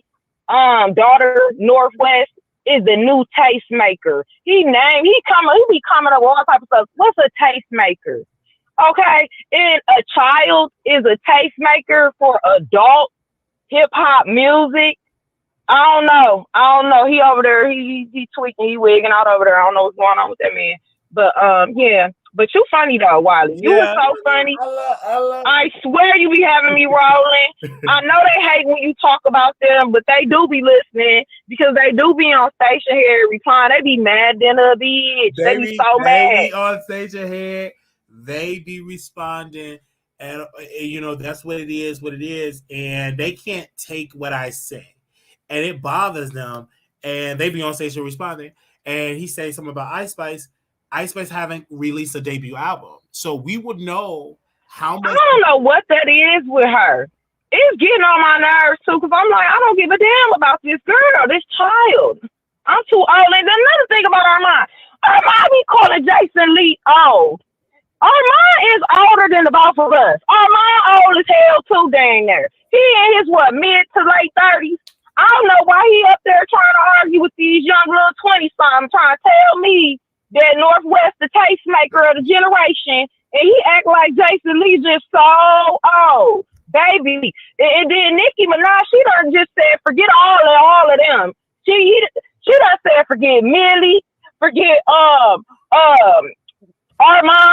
and his dentures. She don't want to deal with him no more. She like, oh, y'all too old. I'm finna go deal with this young boy on Twitch, cussing that. So she just left all that old messy butt behind. And here he go grasping for straws. He don't talk about nothing else but these same few rappers. I'm like, don't you do celebrity commentary on everybody? Why are you trying to do this competition between them? And another thing you said earlier, Lovely T be eating. She She get on my nerves sometimes too, but she be eating. You can't take that from her. She got more views than Tasha and Armand put together. Her super chat, she the only one I know that can sit on live for like 1 to 2 hours and get like 4-5 racks just in super chat. Just a super chat. Forget the rules. Forget the views. Forget the views altogether. Just super chat, and then you got the views on top of that. And it's like, and then Armand used to shade her too back then. They was at Cardi B party up there, shaking it on each other. But he used to say she was late. Oh, she needs to upgrade. I don't see what she's doing. I'm like, I'm thinking to myself, like, it don't matter how old her stuff is. She ain't doing nothing but getting profit. Because that's crazy as a mug, how she can have that old camera quality and just slap a wig on her head and come up there and get like 4-5 bands and put into all of that fancy stuff. The girl making money. She done built a couple of houses and stuff, got a couple of brand deals. So I'm like, I mean, yeah, you can't really sleep on her. But yeah, if he competing with views and stuff, he ain't at the top of the view chain either. So I don't know what he doing, what his anger is, with Jason and Tasha. He needs to really like quit even talking about them actually, because he ain't winning the battle. So I'm like, you just need to just stop. Because they starting to embarrassing you at this point. Because don't nobody care about him being mad at Jason. Jason just had young Miami them up there. And everybody that he want to have up there, he done had them up there. And he get more and more as irritating and as messy as Jason can be. And it's like he can't stop it. And you can't tell us that he just losing so bad when we clearly see the man still elevating. So it's like, you need to just stop being pressed and let that go. Because his views dropping out because of that. I wonder why you think his views dropping like that? I think most time it's that maybe people is just tired of female Nicki Cardi beef back and forth. I swear. And Ice Spice. Maybe they just tired of it. They want something new. So that's how it's boring, and a lot of us don't even agree with the narrative he pushing right now. And also too, he rarely go live. He rushes people off the live, rush him off the phone. I don't think he have the hunger anymore because the money came in. That happened to Storm. I don't know if somebody came in. Once the money started coming in, they got really lazy. I remember Storm used to release 4 to 5 videos, 6 videos a day, but he don't do that anymore. And Armand go live every once in a while. He go live, and when he do, it's mainly female rappers, and I get tired of it. I used to watch him a lot. I watch him when he does something outside of the female rappers, because I don't give a darn about any of them. None of them come on the show. I watch when he talk about something else other than them, because how many times are you going to compare telling Cardi, Nicki, flip-flop on Megan, flip-flop on Lotto? I don't watch that particular. I only watch when he talk about Tasha, when he do like a story time, when he run up on black women, mainly like that. Ooh, wait. But other than that, and it's like I feel like he kind of, I don't know. I feel like that whole little mix up was kind of like, what is it? I think that whole mix up was a little bit Bama. Because I don't know how he ended up with Millie bursting all out that little, I don't know, but oh my God, when you was up there singing, oh my gosh, when they got kicked out of court with them blue dango suits, I'm like, oh my God, why they look like the Temptations for real though? This is ridiculous. They is so ghetto for that. And Armand he should know better because he be trying to act bougie. Why is you up there ghetto like that? like that. And you want to act so stuck up and bougie, but you up there with Millie, and she up there looking sloppy, can't dress to save her life, looking crazy, and both of y'all getting kicked out of court looking crazy. Oh my goodness. Don't make no sense. And then want to talk about that white lady, it's like they was so mad that people was listening to what she was saying. It's like we wanted to listen to Millie and Armand. I ain't even gonna do Armand that bad, because he was actually kind of serious with his report. But everybody know that Millie was on pure bull crap the whole time. Just nobody want to listen to her. She be lying too much. and he gonna go sit right. He gonna go dress like her and sit next to her. And she had been dragging that white woman ever since court had started, ever since the trial started, harassing that white woman every day. And our mom gonna be like, well, I don't know why they mad at me. How you gonna go? You accessory to the crime. You tell them, I don't know. They stupid for that. Like, that was so stupid. It's just like, yeah, it's a mess. It was a mess. And before he was talking about you on station the other day, because I was trying to see what y'all was talking about. So I went and I go, listen, it seemed like he want payola. Like, it seemed like he wanted to do payola with these celebrities. I don't know if he was listening, because you say you don't listen like that. They be sending you clip notes. But before he was throwing subliminal shade towards you, he was basically saying, like, I wouldn't like, why am I talking about these people, without the expectation for something? And if I'm building up this person and I'm building up that, I should expect something in return. And this, I'm like, ain't that payola? Mm-hmm. I don't know. Is that not payola? Also, too, yeah. And then you the one that's doing it for free. You know what I'm saying? These black celebrities. I talked to a publicist that is a subscriber of mine that represents a lot of people. She said the reason why they don't come on black shows, they think that we are messy, and black celebrities think in order to go to that next level that they will cater towards white media outlets. That's why they give People magazine the exclusive instead of the Shade Room. Most time when a celebrity getting pregnant or announce their pregnancy, they don't go to the Shade Room and give them an exclusive. They go to People, because they have been so conditioned that white publication have a far better reach than black publication, even though they will deal with the Shade Room and be in the Shade Room comments. When they really got some tea, when they really got an exclusive, they go to these white media outlets or some of the black out like Gayle King or something. But like black-owned media outlets, you rarely see black celebrities giving real good exclusives to black channels. They give it to People magazine first. And so, but honestly, though, they really can't.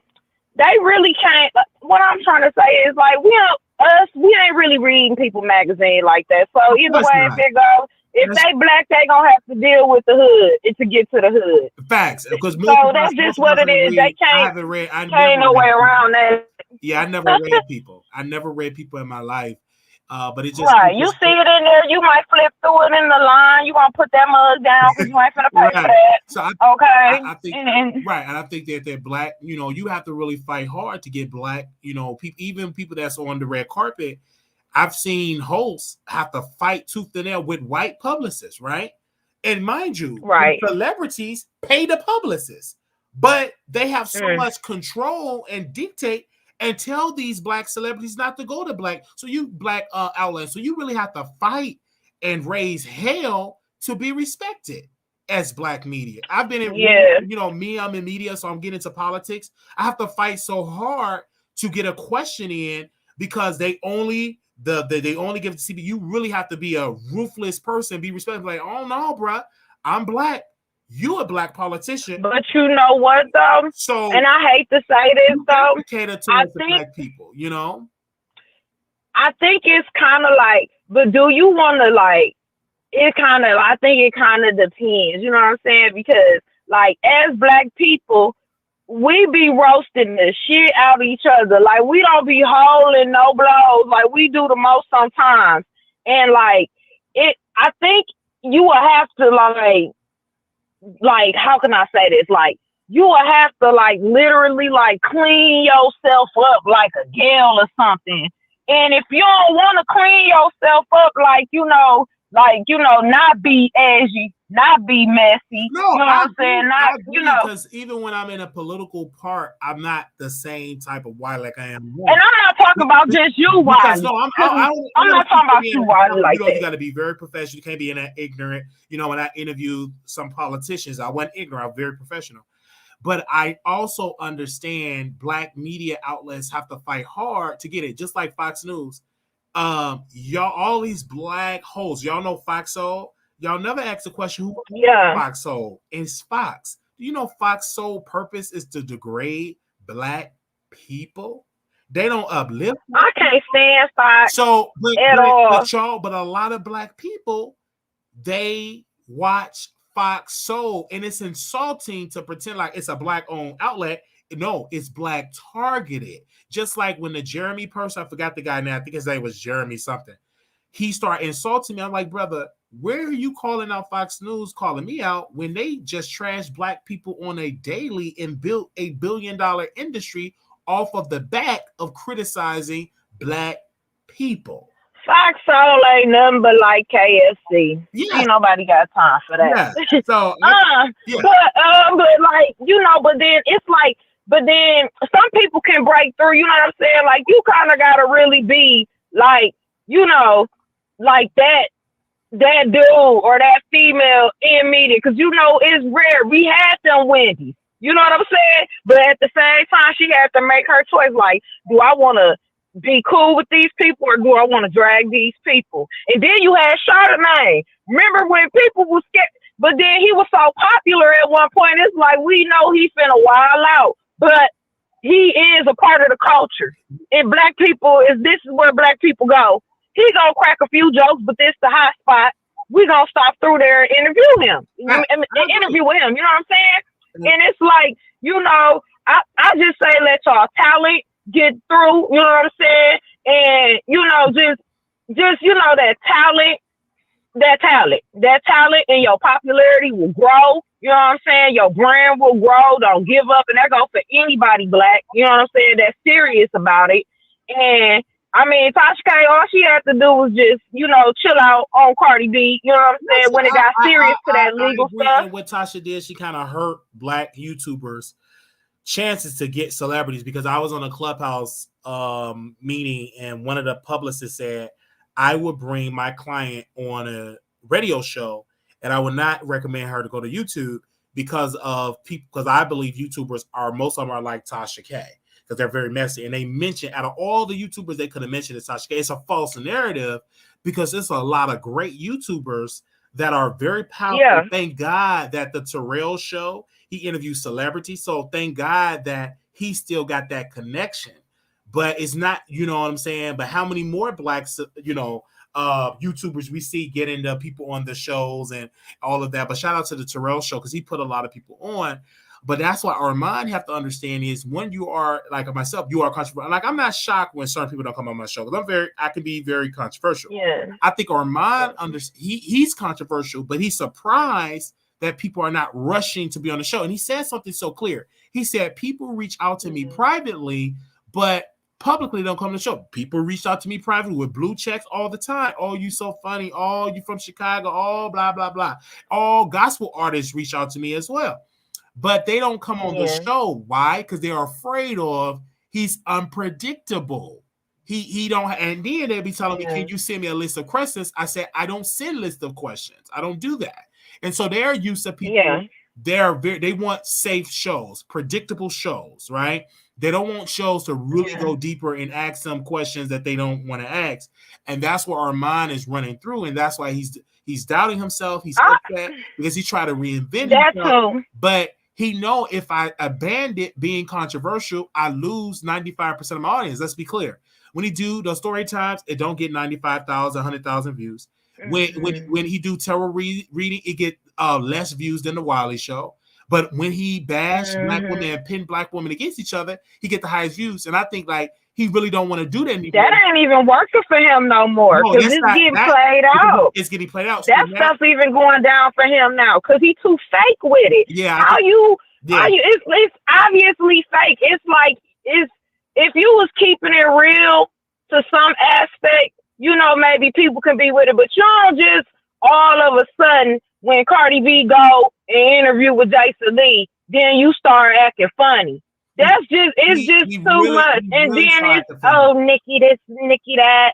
Why? Because she was on Station Head and you be on Station Head and like you got some proximity to somebody else that be on Station Head that she was on Station Head with. Like, it's like he's too thirsty. At this point, I don't know if them bills too high in the neighborhood with the homeless people or whatever. I don't know if the bills getting too high, but bro been so thirsty since the end of last year. It's been too thirsty, man. Like, it's like, oh, like, you need to calm down. Okay, because it's like you and it's like the littlest like ounce of like rejection. He going off the wall. It's like, dang, like you up there going crazy on this girl, Lotto, because of what? Because of what? And then, you was talking about that girl like a dog, did you? And I don't like how he like to act like a victim when anybody say something to him. Because it's like you started that, and you want to sit up there and act like just such a victim and such like, oh, it's like, oh, woe is me. And it's just like, I don't know. And then it's like, about the Lotto piece. Okay, you dragged her, right? And then he said, oh, yeah, I really love that song. I'm so sorry. Like, no, you think Lotto gonna? He not sorry. You're not sorry. He ain't sorry. You want to know why he ain't sorry? Because all of that was because of Jason Lee still eating him up. That's why. That is why he want to keep talking about Jason Lee without being a hypocrite. So he want to apologize to Lotto so he don't look crazy when he's still over there crying about Jason Lee. Talking about because every time it's like he used random stuff to make it a Jason Lee story. Now, what was that? Was it Candy and Tamar? They was arguing one day or whatever, and then Jason Lee put his 2 cents in. I'm like, you mad because Jason Lee had an interaction with Candy? Okay, Armand, you don't know Candy. You all up in their business. He talking about he don't like Candy. He don't care about Candy. He gonna drag Candy too, but then turn around and drag Jason Lee and call him a bully for dragging Candy. How you gonna drag Candy and then go into your whole little story about how Jason Lee a bully and he do this and he do that? And he was dead serious too. Like it looked like he was spitting. He was so mad when he was up there. I'm like, nigga, you crazy? like, and if you don't even watch this show that Jason Lee up there talking about, why you so mad about it? It's like he used the show that he don't watch to go into another Jason Lee segment and talk about how Jason Lee a bully again. And I'm like, this is some crazy stuff. And he be doing that like a lot.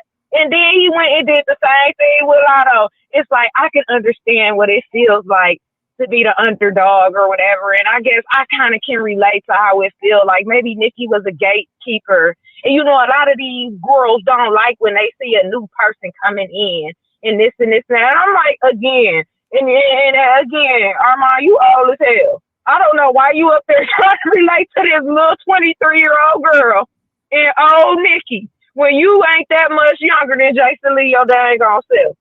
But you want to sit up there. Yeah. Yeah. But I don't know how long I've been on here with you. I'm just going off at the mouth. No. Thank you. Thank you so much.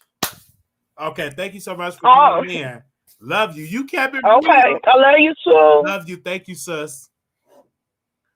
Okay. Y'all get attacked by flies. Cause yeah, I'm getting attacked by flies. Hey, what's up? Welcome to the Wiley Show. What's up, Wiley? Hey. What's up, man? This is Denai. Hold on. Can you speak up, Khalid? I want to hear you. Okay, go ahead. Can you hear me now? Oh, yeah. It's better now. This is Denai. I just took a shower. I had to wash all the white off of me. Okay. Can you hear me? It's like a crackling sound in the back. Yeah, I can hear you. Go ahead. Oh, what's up with Title and what's up with you and Armand lately? I'm just trying to get the tea. Oh, I'm just talking. I mean, just getting sources of information, just doing, getting source information, talking about it. I mean, it's like you really have to be active on Station Head because Station Head is where it goes at. I think a lot of y'all is not on Station Head. Station Head is the YouTube clubhouse where YouTubers, they go there unfiltered. They go there, they just drag. And so a lot of people don't really go on Station Head and listen the masses because the masses on YouTube. But if you're really there, it's uncensored, unfiltered. It's the Wild Wild West, right? And he said some things last night, and we're here to address it. It's like a very neutral. very, very mutual. We defended Cupcake.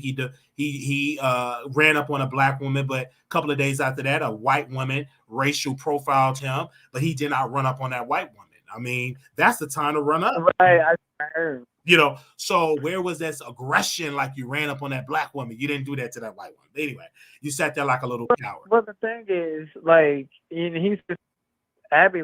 I'm pretty cool with the Abbey people at the Abbey Lounge. It's owned by these Persians. They own all of these clubs, not just the Abbey Lounge, but throughout LA. And so if you want, you can give them a picture of him and being from any and all the Sobe clubs in LA.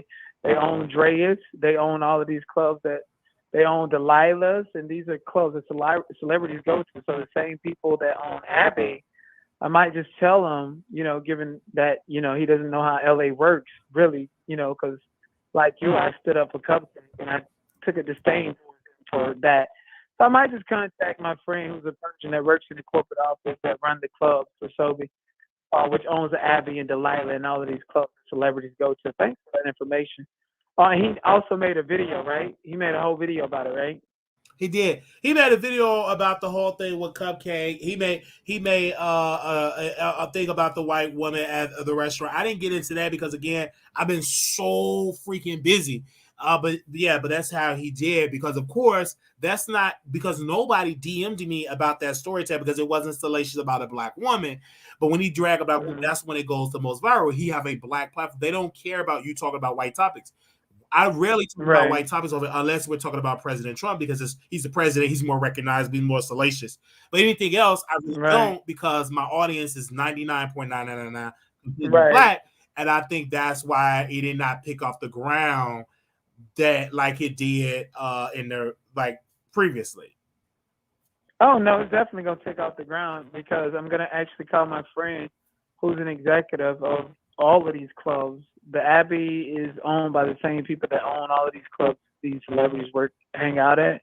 So I might just report him for false discrimination and subject him to be liable to not being able to enter any of those establishments. And I give him a picture of him and show him his YouTube video, his YouTube influence to ban him from actual access in Hollywood. That's what I actually am going to do. And I'm going to record it and probably drop it to YouTubers. Yeah. See how that go? But anyways, he's broke. Armand Wiggins is broke.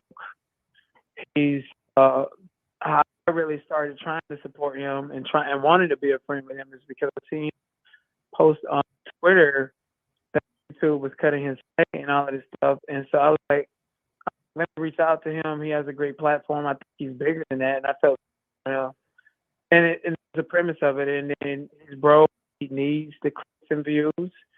He needs to talk about these black women and drag them in order to make money because he's broke. He don't have any brand or sponsorship. As a matter of fact, he had to beg whatchamacallit them to give him his deal again. And, bro, you got this audience and this. Like, what's going on with you? And then when I dropped the video Cupcake, I realized how valuable his name is in the algorithm. And I said, bitch, I can't be your friend because you snake me anyways. So it's better beneficial to make you somebody's best friend. I don't know. Oh, and I'm also showing David Wade's information, so there's another lawsuit coming. All right. Thank you, Dot. Thank you. You think you're kidding? You know how many people, even clubs in Vegas, the same people that own the Abbey Lounge are the same people that own these clubs in Vegas. Wow. See, I'm not a club. I'm not a club. I'm not a club thing. I'm not a club type of person. So, yeah, man.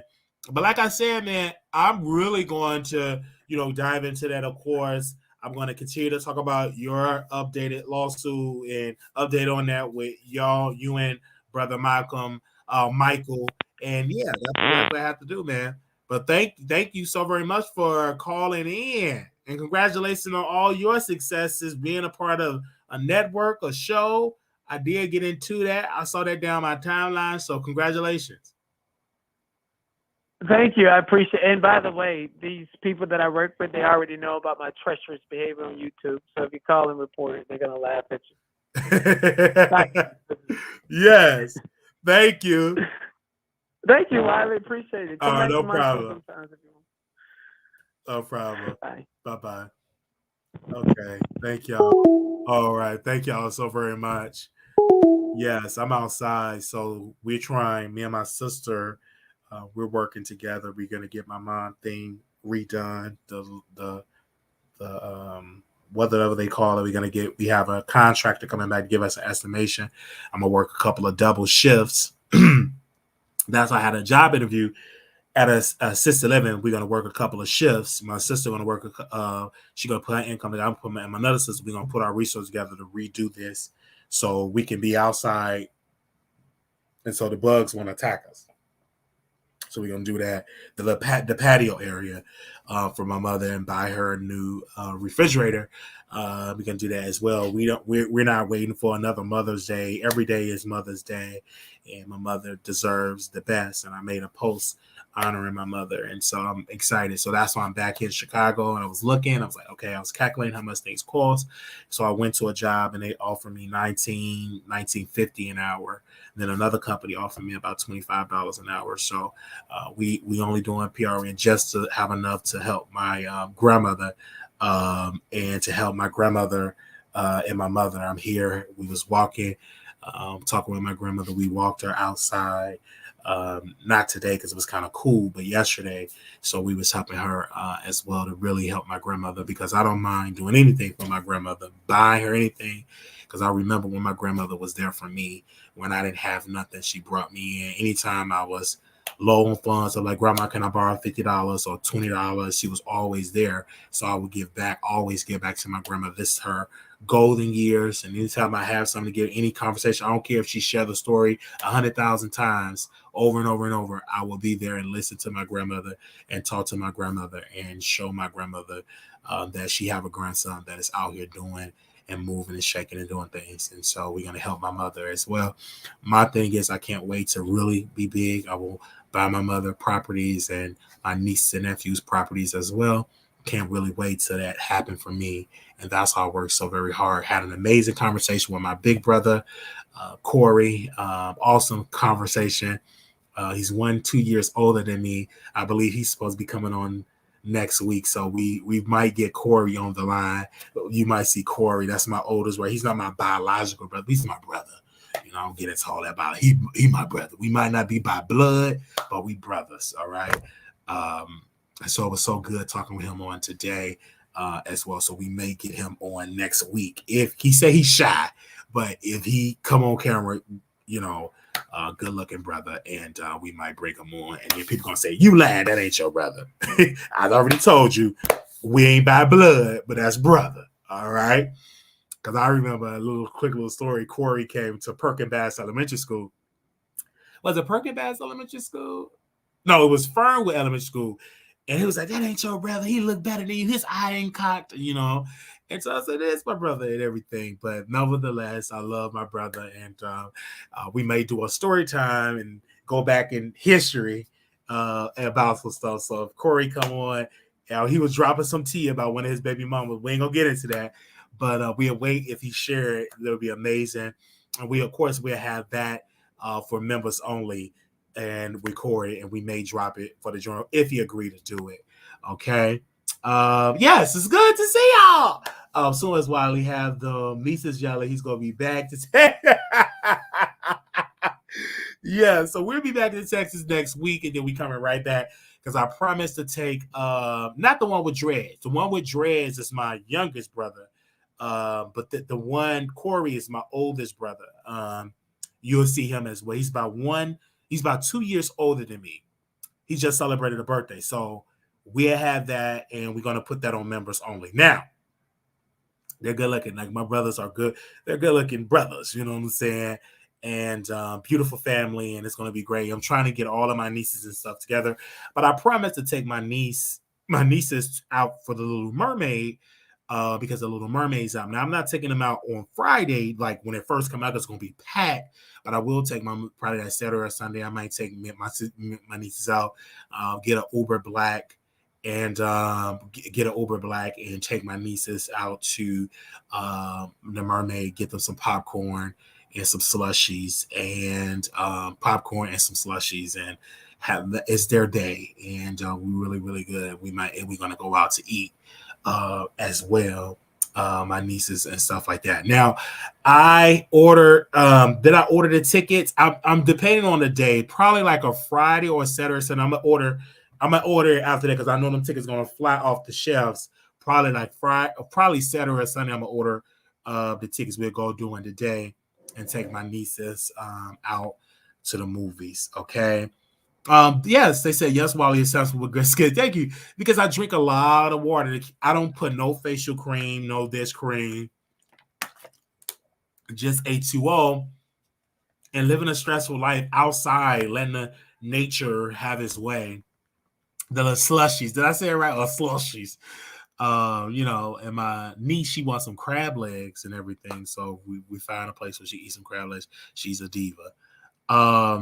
But I don't use anything on my skin. I just drink water. That's it. All day, I just drink pretty water. Somebody asked me, I can tell that you're happy being at home. Are you gonna? I'm gonna review the movie. Yes, ma'am. I can tell that you're very yes, soldier girl. Yes, I can tell that. I can tell that you are happy at home. I'm very happy at home. I'm such at a good place at home. I love being around my nieces, my sisters and brothers. I feel so much at home, peace. I love being home in Chicago. This feels like home. Dallas, Texas feels like a pit stop, but I don't, that's my second home. But my heart is Chicago. I'm like Bernie. I don't care where he went in his career. He always found himself back in Chicago because Chicago is home. Chicago is a very special place. And I just can't,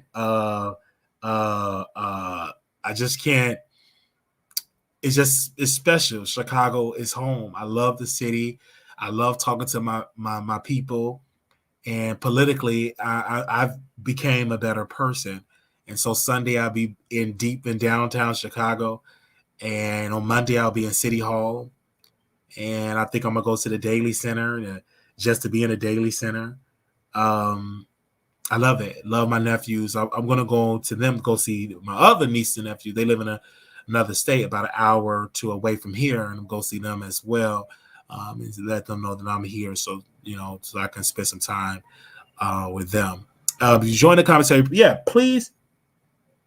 please thumbs up the video. And I love where my mom stays because it's peaceful, it's quiet, and we're going Sunday to see about getting a property because I really want to be a homeowner.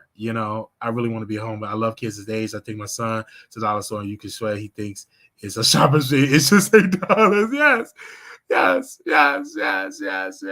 And I love the snow.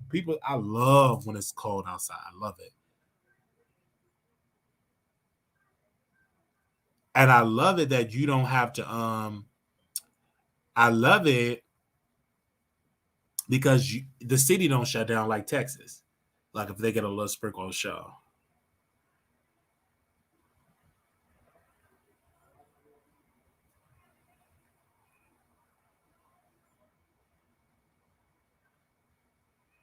Oh, they loud over there. They must have a little party. Hey, okay, so in Coldwater, yes. So it's about to get real warm here. Not like Texas warm, but it's about to get real nice out here. And so I can't wait.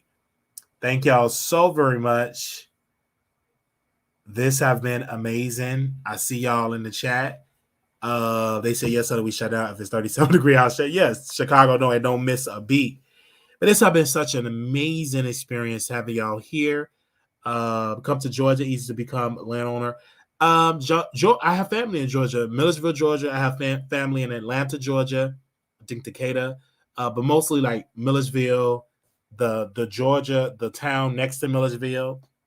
And I have, like I said, I have family in Atlanta, Georgia. But my roots in Macon, I think it's Macon, Georgia, if I'm not mistaken.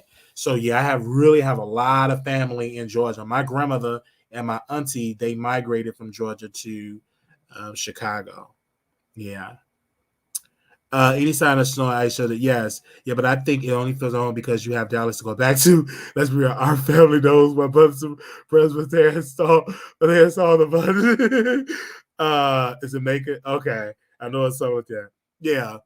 So, okay, Megas, yes. Well, what time is the members only live tomorrow? So the members only live going to be early tomorrow. So I'm going to post the Zoom in there when I wake up.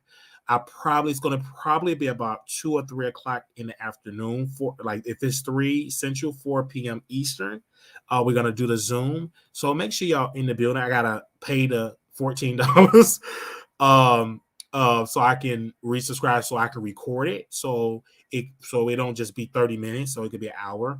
Because Wiley, you know you like the late night Uber calls. Love Maria said this show should have been members. So, yes. But tomorrow we'll be with our members. It's gonna be an exciting show. It's gonna be an exciting show tomorrow. When we back in Dallas, we'll be right back into Members Only Lives.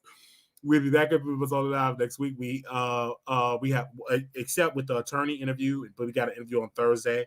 Other than that, is going to be back on Members Only when we're back in Dallas. But on Monday, public, we'll be with City Hall.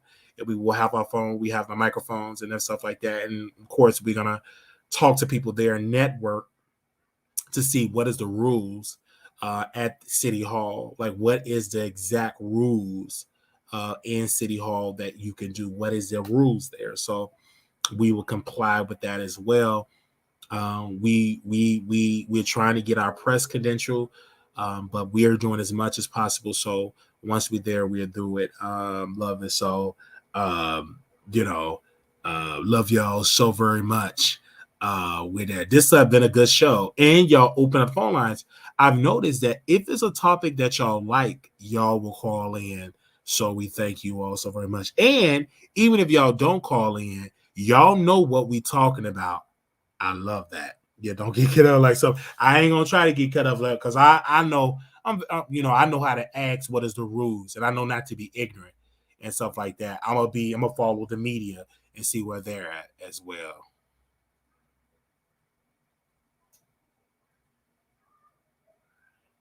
Uh-huh.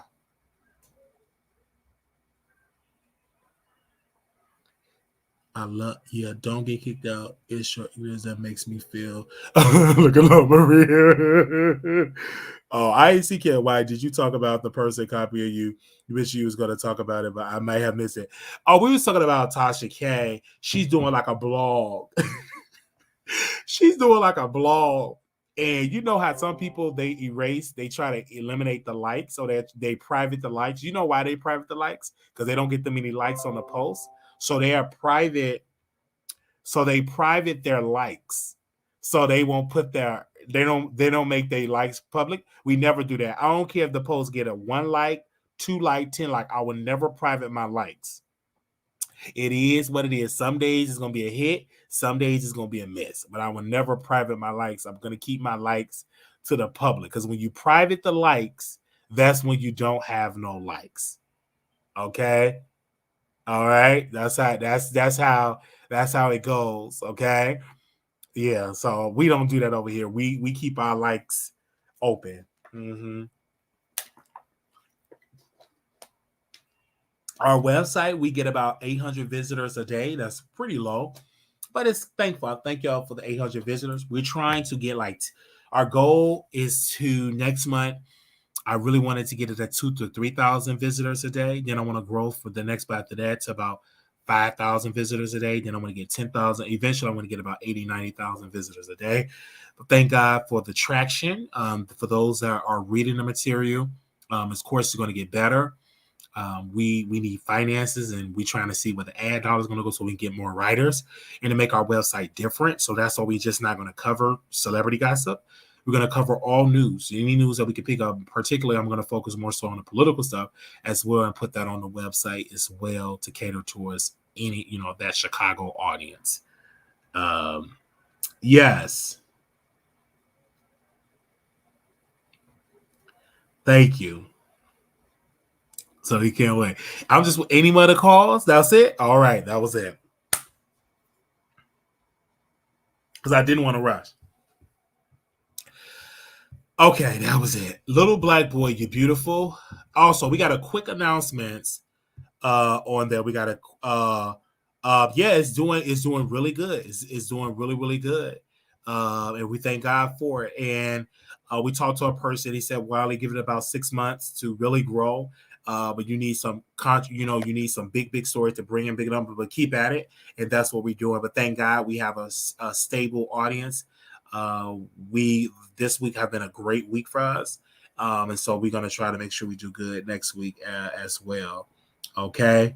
All right, we will definitely do that. Also, we have a town hall. We're not going to name drop that town hall. We're going to announce it when we get the flyer, the date, the time, and I'm trying to get my brother to be on and be a panelist on that town hall. So it's going to be good. We're going to release the press release. We're going to release it on community wall in the flyer. But we got another town hall. We did the first one on Dwayne Wade and trans children, and that was so successful. So we got a follow up town hall, and it's good. And they nobody done a town hall like that one. So that town hall is going to be virtual. That's going to start. That's going to be virtual, and that's going to start.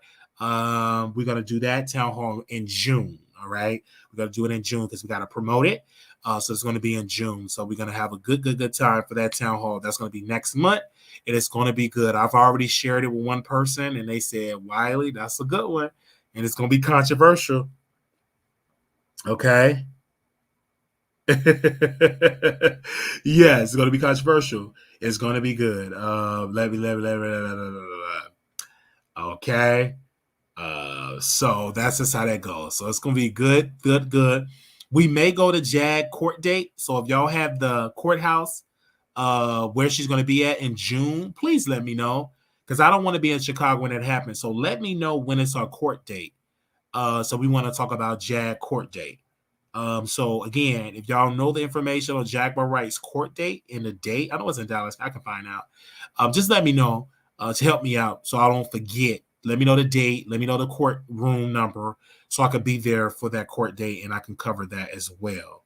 Okay. Here, while we go. Oh, that's 6/13. That's on June the 13th. Okay, what day is that? That's June 13th.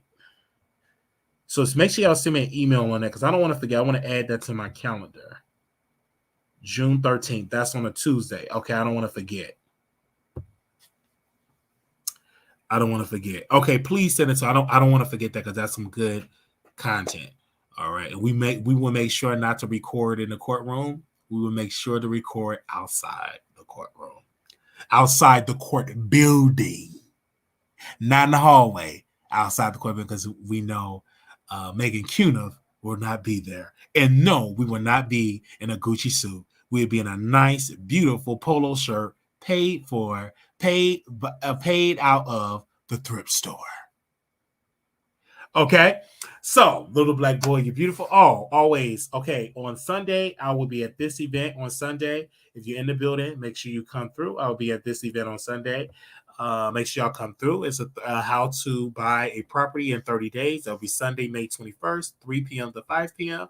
It's gonna be refreshment music. If you're trying to get a property, they're gonna run it like a pre-qualified. You would talk to real estate brokers and all of that. That will be downtown, but you need a ticket. So make sure you all email me so I can give you the Eventbrite information so you can register. I think it's about 30 seats left. So inbox me if you want to come see me. And then while we go there, we can go out, somewhere to a nice little restaurant or go out for some drinks downtown. So if y'all go, let me know. Okay? Yeah, let me know. Okay? Why you should go visit? Absolutely, I will. Send me the information. I will definitely be there. All right. We've been on here for 2 hours and 42 seconds. It's quiet. My niece is asleep. Okay. I'm going to go wash these dishes, clean the kitchen, take me a hot shower, and go to bed. Yes, I'm going to really go to bed. I'm going to wash the dishes, clean the kitchen, and go to bed.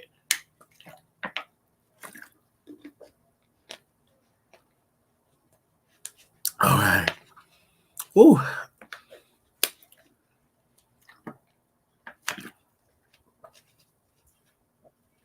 And is it true that you can ship your car from one state to another?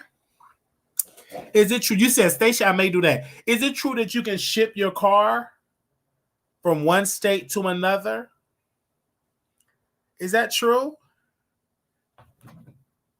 Okay.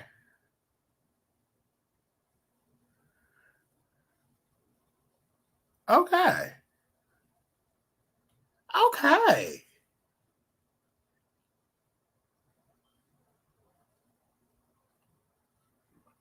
Thank you.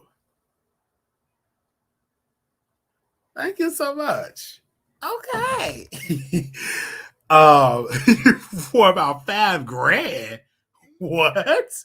Okay.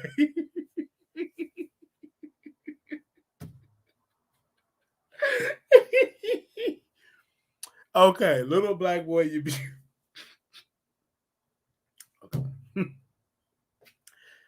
little black boy, you're beautiful. Okay. Also, we gotta talk about Vegas. So make sure if y'all coming to Vegas, please RSVP. That's it, RSVP. That will be October 6th through the 9th, 2023. RSVP. That is the Las Vegas meet and greet, October 6th through the 9th, 2023. You can please RSVP at Wiley Show at Productions, Wiley Show Productions. Please. RSVP that email, please. Wiley Show Productions at gmail.com. Wiley Show Productions at gmail.com. Wiley Show Productions at gmail.com. All right, that is the email. Okay. I personally would just, drive it, but I'm gonna drive it.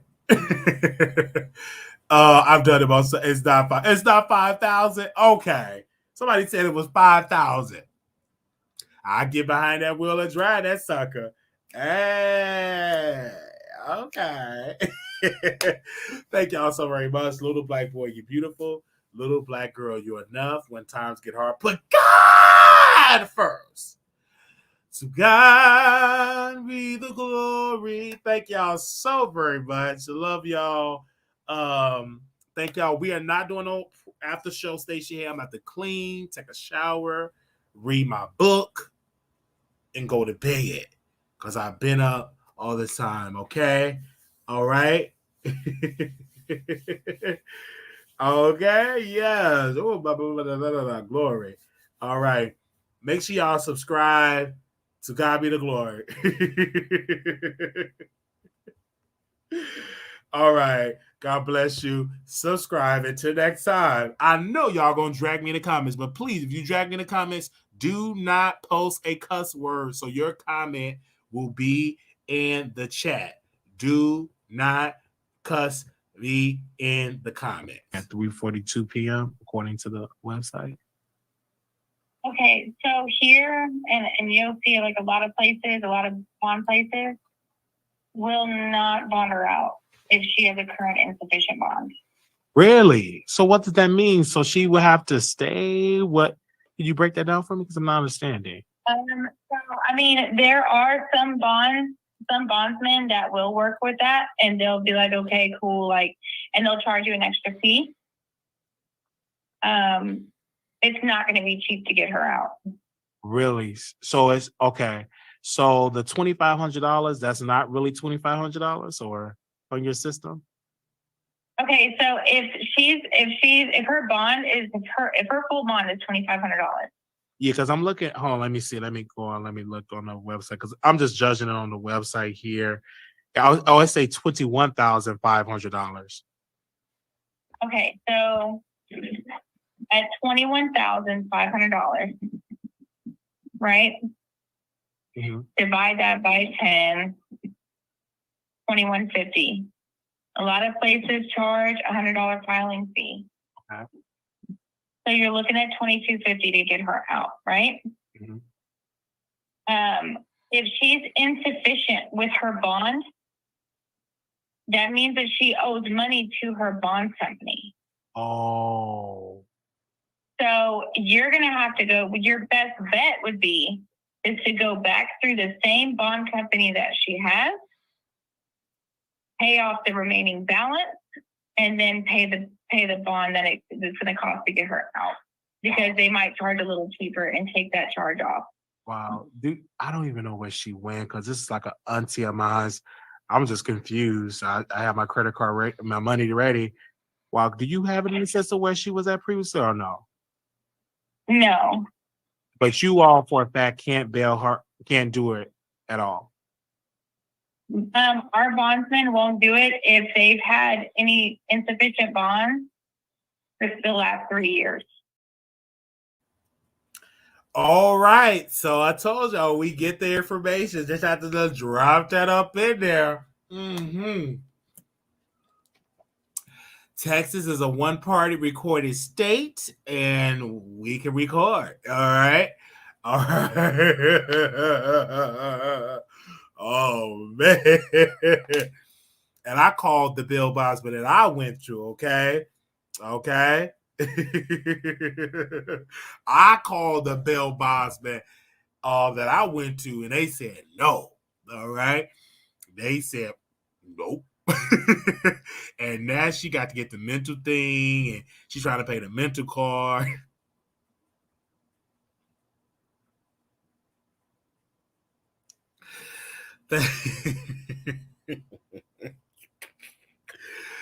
Man, now she ain't eat her boo-boo. Okay. All right, y'all. Thank y'all so very much. Oh, man. And she going viral, but she can't even see it because she's locked up. Thank y'all so very much. Y'all have a wonderful day. We will see y'all in the next the next show. Thank y'all. God bless you. And we will see y'all in the next comment. God bless you, y'all. Love y'all. God bless you. Thank you. Thank you very much. We'll see y'all in the next episode. Peace.